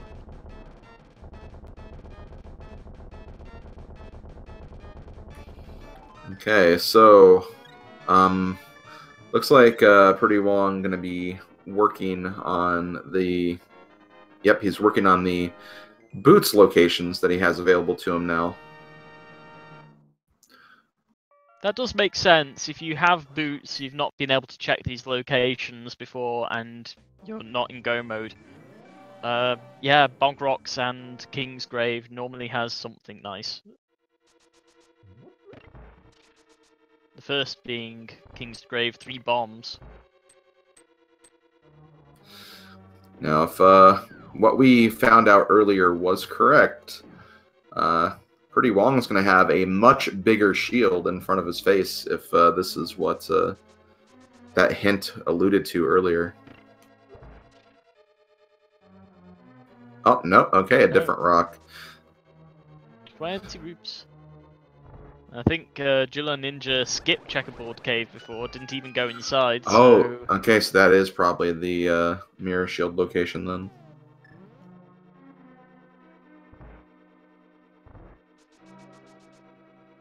People asking in chat, where was the lamp? The lamp is in the big chest in Swamp Palace, which requires you to get the big key from the left side, left chest. And prdwong skipped that area. You don't necessarily want to do that if you've already completed Swamp, but it does mean that he's going to go for the rest of the seed without the lamp. It's going to make Dark Rooms interesting, but not impossible. Apparently the hint was under a rock and desert, so yeah, it is definitely Checkerboard then.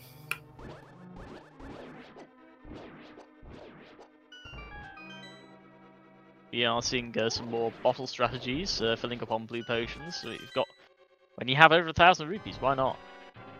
Yeah, definitely. Oh goodness, Octomoldorm. That's more eyes I'd ever care to see on a Moldorm, honestly. That is creepy. That is definitely creepy.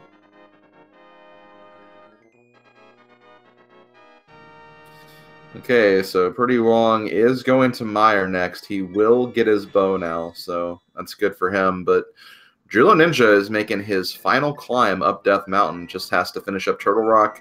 We'll hop straight over to Ganon's Tower afterwards. So he's looking like he is on pretty good pace right now.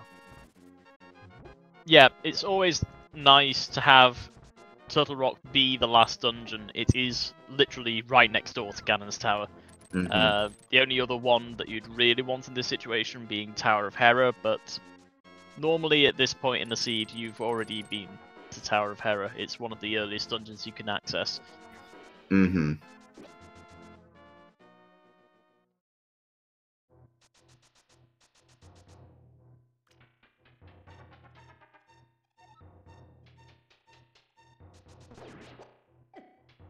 That room is not looking nice in Misery Mire, so I agree. Bombos Medallion.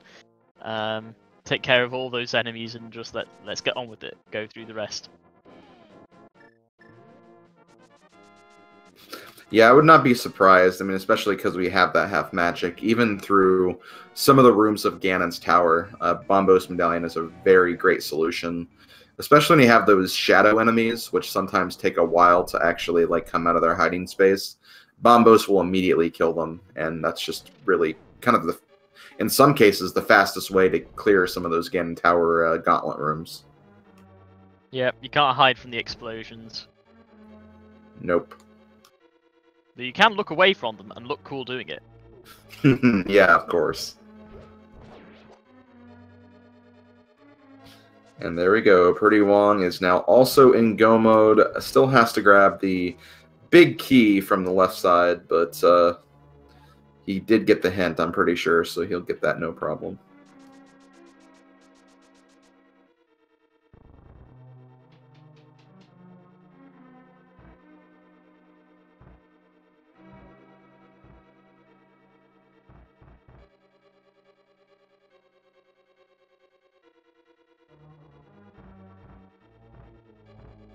And he finds a small key and knows he has to go to the opposite side. And he will not be spared the cutscene room. Yeah, unfortunately not.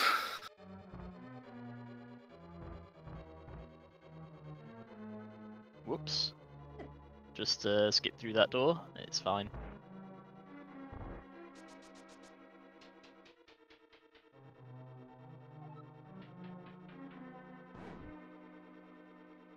He still has to get through the dark rooms at the second half of Maya on the way to the boss. But as you've already seen, dark room navigation is not a problem. So we as viewers might get lost, but he won't. Yeah, if you've ran these randomizers as much as both these runners have, these are both runners I see on a lot of different SRL races and weekly races, daily races, and whatnot.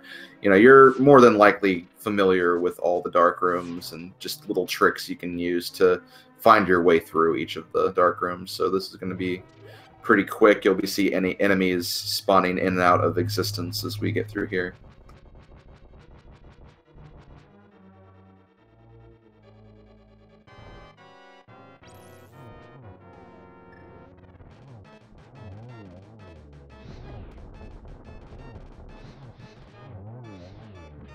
Taking out Trinecks, or at least 2 of the necks.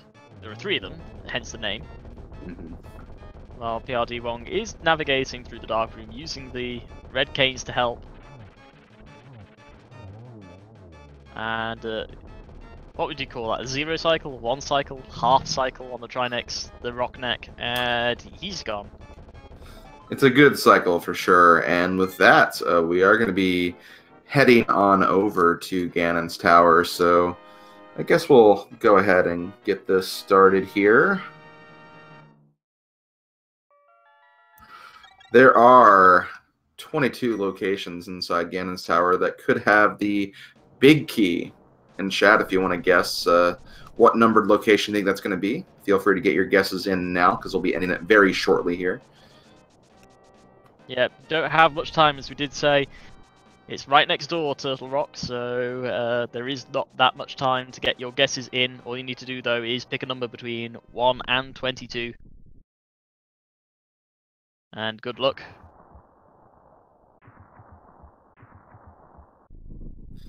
At this point, it does look like Julloninja does have a pretty, reasonable amount of time to work with here to find that big key. Even if it ends up being on Tile Room, he should be in pretty good shape to check all these locations before prdwong gets inside the tower himself. Yeah, he's got currently a 1 dungeon buffer because Lambolus has been finished. We start the checks off, a small key in 1 and a piece of heart in 2, and we are going to see right side first. Of course, though, we are not checking Tile Room yet. We're not that desperate.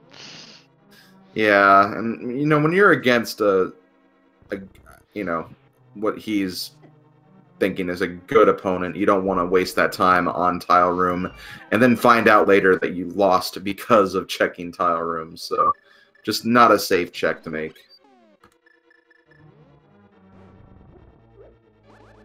Some would argue that right side is a risky gamble in and of itself, but when you add Tile Room into that mix as well, then that's just all bets are off.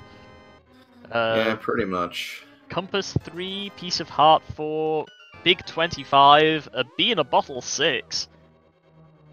It is unusual numbering for what I'm used to, but we carry on. And so we're gonna head over to the left side now. And we have a look on Bob's torch, and it's a piece of heart. Still counts though, that's 7. Even if we don't pick it up.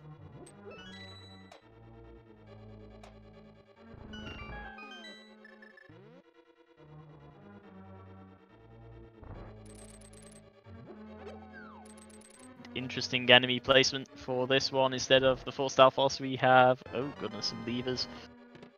8, 9, wrong size. 10, some bombs, and 11, 300 rupees. Yeah, so our search continues. Found a lot of keys, just not the big one we're looking for here.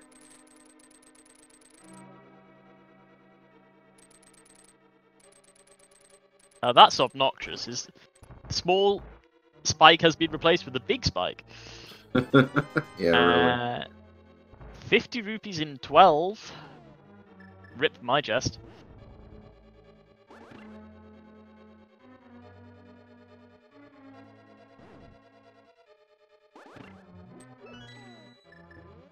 We seem like we're in good shape to head on over. We've got one last chest before we head to Randomizer room.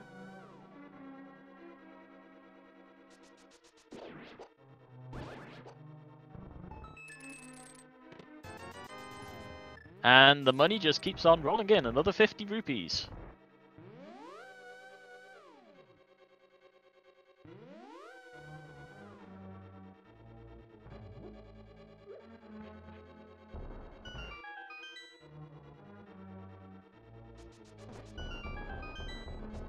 Here comes Randomizer room. 13 down. 14 has 10 bombs, 15 has 10 arrows, a map, 16, 10 arrows, 17. That was almost vanilla, actually. Yeah, aside from the map, that was pretty much like vanilla contents in that room. Eee, don't like it. That's why you never see that room in the vanilla version of the game, because there's nothing in there. But we do get to have some fun, because it looks like we're heading over to the vanilla locations. We've got Bob's chest, we get to say hi to Bob. And then we've got my favourite, Disney on Ice.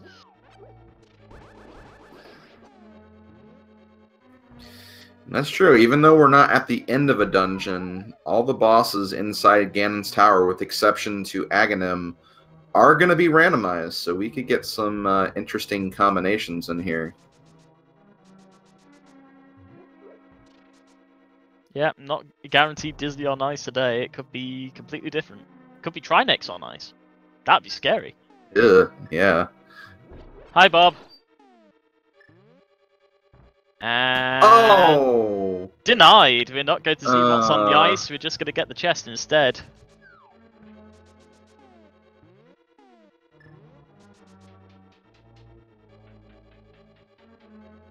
By my reckoning, that was barely legal. It was 18.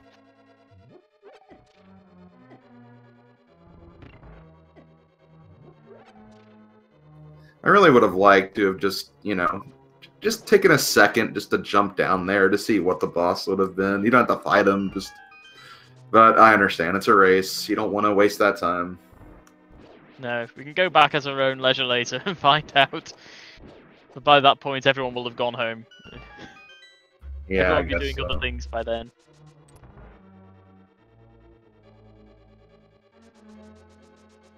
So yeah, the correct number, the guess of the big key location was 18, and the first sub or supporter to guess correctly was Paradigm Fellow, so congratulations, you are our winner.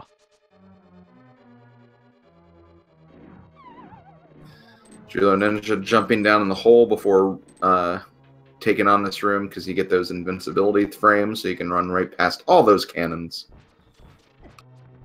And now we're heading into Gauntlet, and normally we have some skeletons and some Zazaks to fight, and we get a load of Popos and Octoroks instead. Wow.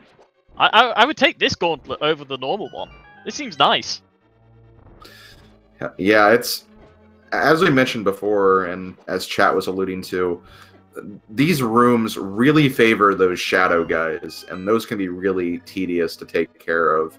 They're not difficult, it's just, you know, they're everywhere, they're hiding for half the time. So, you know, these are actually pretty generous gauntlet layouts so far. You have to be careful of that pumpkin, because if it steals your fire shield, you're not going to be happy when you go into the Land Molar's room, or even this room.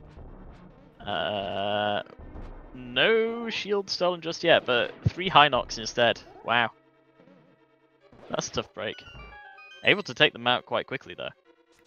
Don't get a sneak peek of what the boss... Oh, well, kind of did. We saw the shadows before we entered the room, but we have Armos here in the Lamno 2 room. We had Armos in the Lammo 1 room as well, so... That's true, yeah. That doesn't normally happen. You can get different bosses. Mm-hmm. We just got lucky there. Oh my lord, what is this room? Yeah, you normally just go, okay, you put down a cane block and then kill everything in this room because Wizrobes are pretty easy to take care of. Instead, we got some Zazaks and a Patrick Star.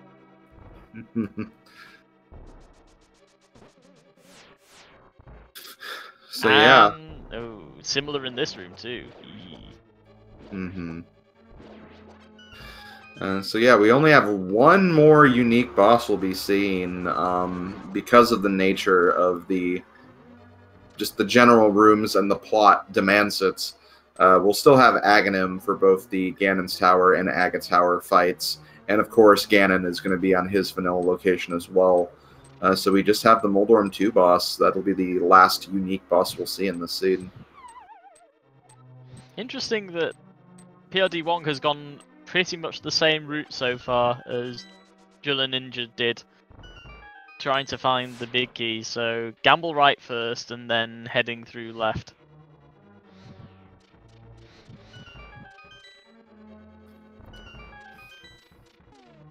But they're not too far behind though, just navigating through the basement of the tower, and then he'll be on the ascent as well. So it's not over yet.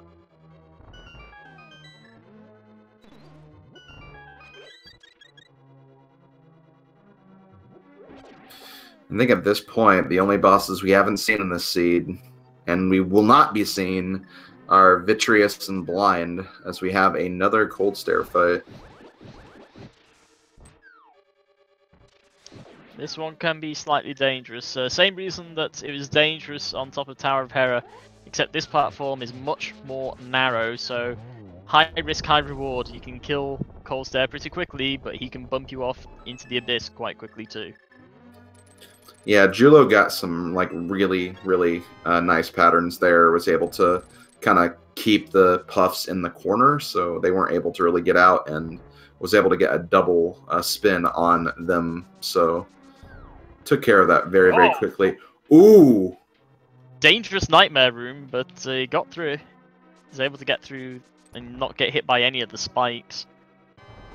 And here's our first non-randomized boss. It's Aghanim 2, the Geometry Wizard. Putting that into perspective, if that's a Wallmaster grabbed him, this race would have been so much closer. Yeah, that would be not so great. Sending you all the way down to the basement, and yeah, you have to climb all the way back up. Terrible. Yeah, I mean, a very good fight though. Yeah, oh yeah, that was a very quick fight.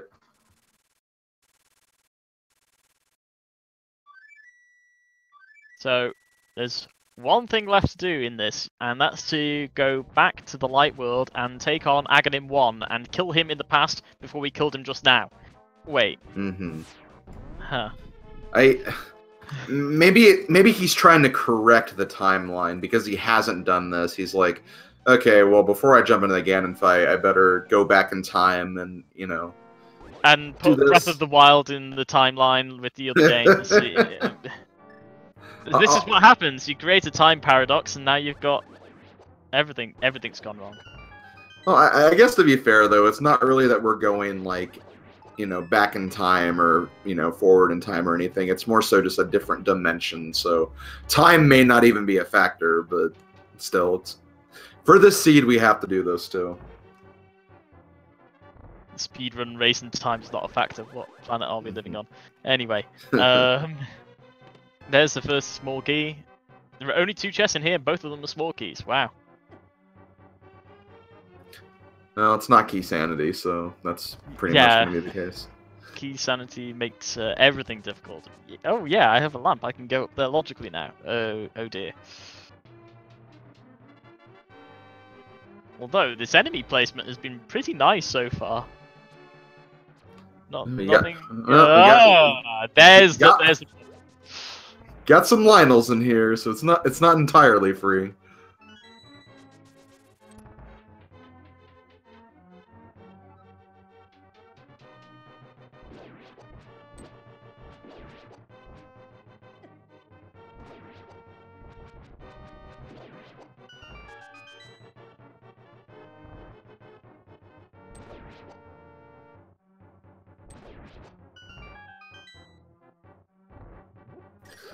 I also really like kind of doing this last, in addition to being pyramid adjacent and whatnot, but also just because after you finish Aga, unlike Aga 2, you actually do get the health and magic refill as well.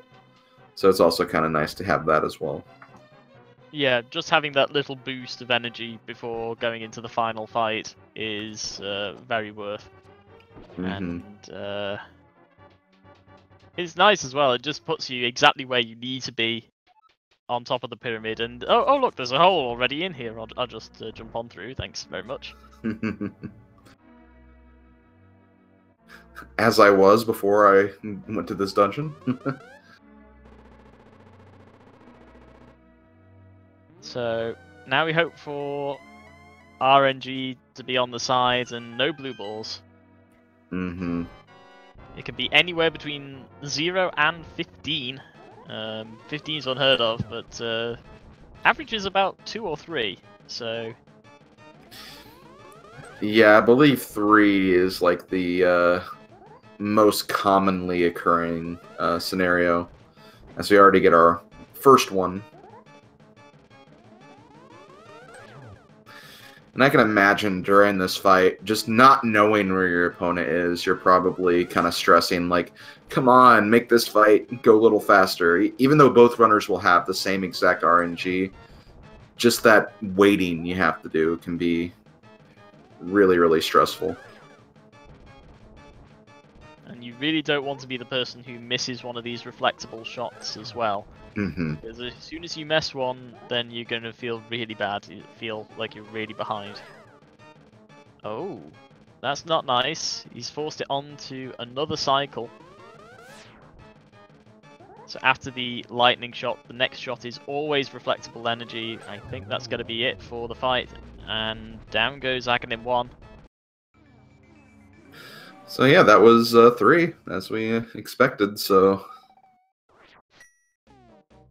all that remains is the final fight. 2 blue potions at least in hand, and a full heal. Gold sword, silver arrows.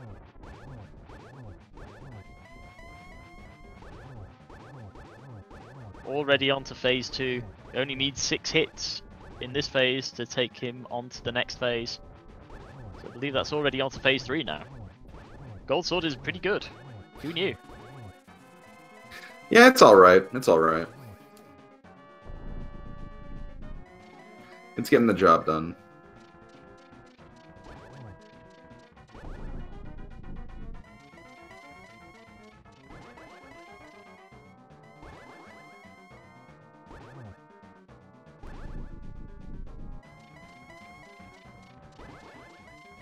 Regardless of sword, 4 hits required in phase 3, collapsing the sides of the arena.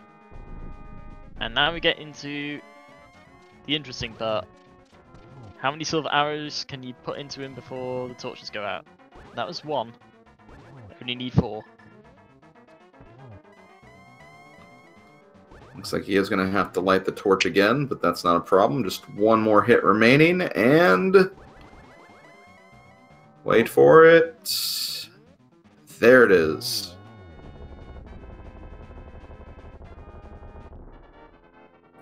prdwong also just narrowly avoiding the wall master trap in the third to last room before the end of Ganon's Tower. And we have time for Julloninja. Yes, we do. He is going to be finishing in first place of this race with a time of 1 hour, 53 minutes, and 46 seconds.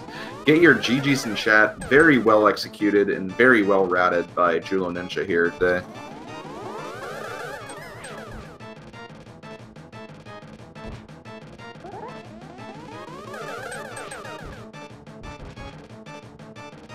And we join prdwong in his Aghanim 2 fight, and he's able to get some hits off there, at least 2. Looks like he's having a little bit of trouble with the patterns. But there we go, there's the last hit.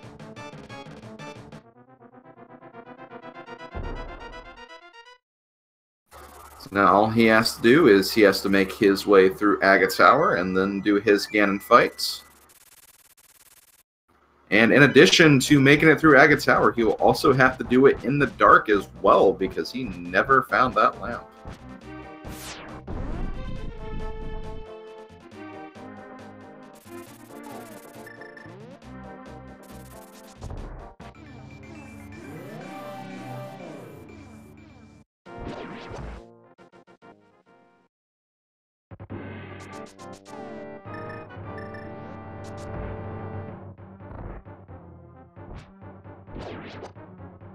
So, here we go again.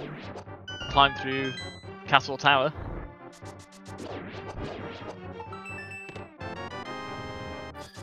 And this is where the Dark Room Madness will start.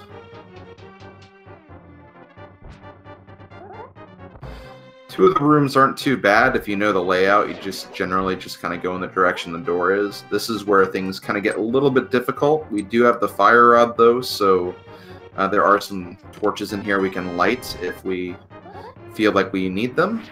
But it looks like he's doing a pretty good job. Does find a torch though, so the rest of the room shouldn't be too bad. But there's probably one more room that would be kind of difficult, but there's also a torch in that room too, so...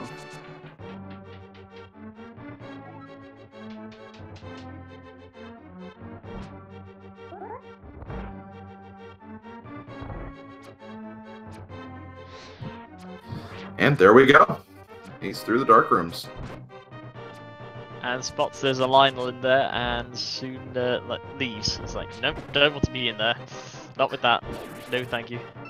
Probably a good reaction to have, honestly. Okay, so I do see Julloninja inside the waiting room. We'll pull him in really quick, I guess.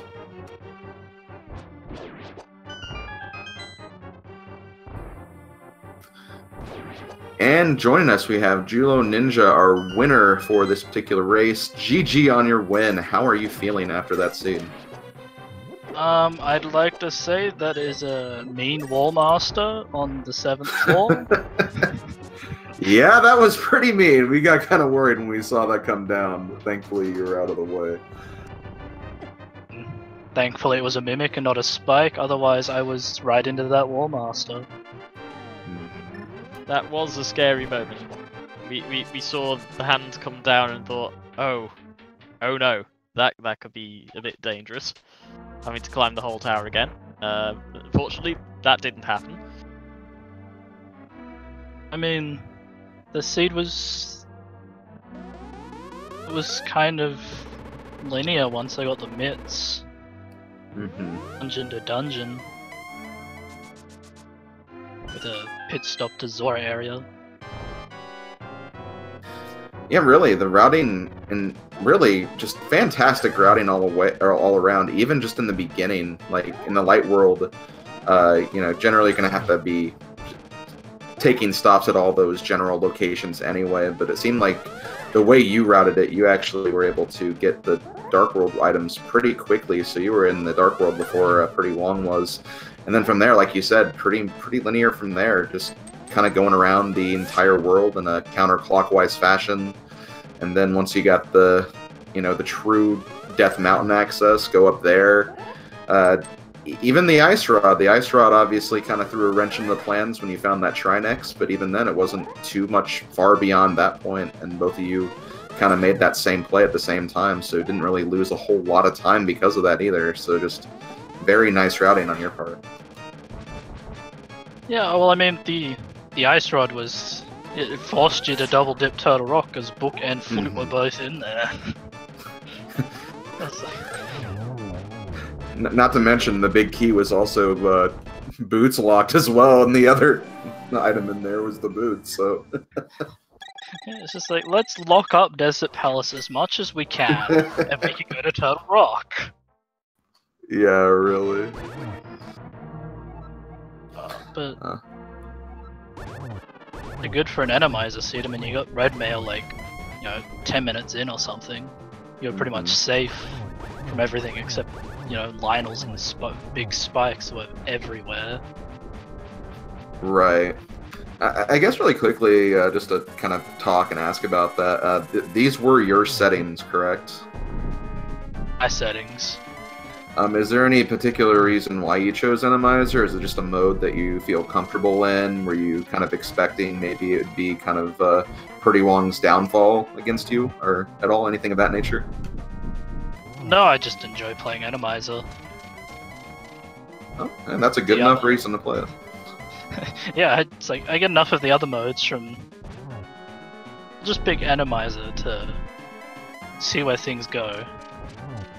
Mm-hmm. Some love if people find it. Well, hey, it was definitely enjoyable for everyone who watched, so definitely a good pick, and GG on your win. I believe this takes you up to 3-3, correct? Yeah, 3-3. So yeah, you have a lot of races to play still. So are there any opponents you're kind of looking out for? Obviously, you have Game 3 against prdwong here as well, but any opponents you're kind of looking out for, trying to see if you can get those wins off of them? I'd like to get wins, all of the wins, so I can get the top, but, time. Right. Well, definitely best of luck on the rest of your races, as we're also joined by our other racer here, prdwong. GG on the finish. How are you feeling overall after that seed? GG to Julloninja. I knew I was kind of in trouble, maybe like halfway through, because I went off and did a bunch of overall checks, like went over to Catfish and I did the graveyard check, and there was nothing in any of those, so I figured I was probably behind at that point. Wasn't feeling so good. One thing that I'm sure that everyone would agree to is, obviously in Swamp Palace you did skip the left side, and as a result did miss the big key, which led to the lamp in the big chest. But honestly, if I'm being completely honest, it didn't seem like you even needed that lamp anyway. I think you honestly saved more time than lost time in any of those dark rooms. You navigated those brilliantly.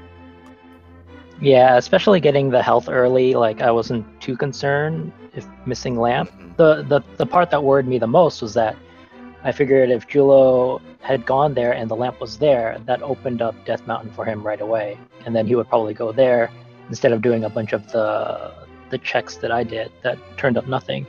So I was really hoping like he would have to double dip pod, or he would go look everywhere else before finding lamp in Agina's cave first, and that might put us more on equal footing, but didn't turn out that way. Yeah, but again, like it didn't really even seem to matter, and I believe he also went to Ice Palace right after Swamp anyway, so didn't immediately go to Death Mountain. I think you were actually no, not quite. You weren't the first one up there, but still, both of you were kind of hitting the Death Mountain area around the same time, basically. So definitely, good job. And again, kind of gambling on that lamp being there and not needing it did pay off, because I think you also got your Dark World access a bit later. Unfortunately, due to that dumb death in the Hyrule Castle with the Hinox and everything. Yeah, since I fell behind at that point, I figured I had to skip the left side and try to at least make up some of the time. Yeah. Well, you definitely made up some time for sure, and it was definitely an enjoyable race to watch. Randomizer is always fun for all the crazy things that can happen in the overworld and with the boss requirements and everything. So I believe this puts you at 5-6, or no, not 5-6, 6-5. Am I correct? I'm not sure. Yeah, something like that. Okay, well, how are you feeling in regards to, I guess, the rest of your matches coming up? I think the important one will be the one against Julloninja on our Game 3. I think we're the ones that are fighting it out for that second spot. So I'm going to have to try to come back and get one up on him. Is that Game 3 scheduled yet? Nope, not yet. We're going to have to do it. Maybe, hopefully, sometime this week. Okay, so anything in mind from either of you? And again, don't feel like you have to answer if you want to keep it secret, but any ideas what your vetoes are going to be? In key sanity, I screw that up too much. I have no idea yet. Okay, that's fair. But yeah, definitely thank you both for racing today. Put on a tremendous race. It was fun to watch, and best of luck in your remaining matches. Thanks. Good luck to Wong on the next match we have. You too, yeah. Thanks, guys, for doing the commentary and the tracker and everyone putting this on. I hope. I don't know how often it is people got to see lampless Randomizer seeds, but hopefully the chat enjoyed it. I definitely think they did. So again, kudos to you both. But yeah, I guess that's gonna do it on this front for right now. Currently on Speed Gaming 2, there is a race currently going on. Actually started a little less than 20 minutes ago. We have In the Name of DT versus Burn the Witch. Looks like they're doing a hard retro. So if you're interested in checking out a mode that you don't really get to see too often, on a hard mode no less, go on over there and check it out. I want to give special thank yous to, first of all, our tracker for today, Raspberry Floof. Did a great job keeping all those buttons pressed when, you know, things were potentially missed on our fronts, and seemed like everything was up to date at all minutes of the race. And of course, thank you to my co-com 12th Doctor for joining me on this. It was a lot of fun calling this with you, and yeah, thank you for joining me here. Yeah, thank you very much. I always enjoy commentating for Zelda Randomizer, and it's just a pleasure to have the comms with you today. Okay, well with that, let's close this out. Thank you to all those who watched in chat. We'll see you later on the Randomizer front, and hope you enjoy the last remaining weeks and days of the tournament. So see you guys next time.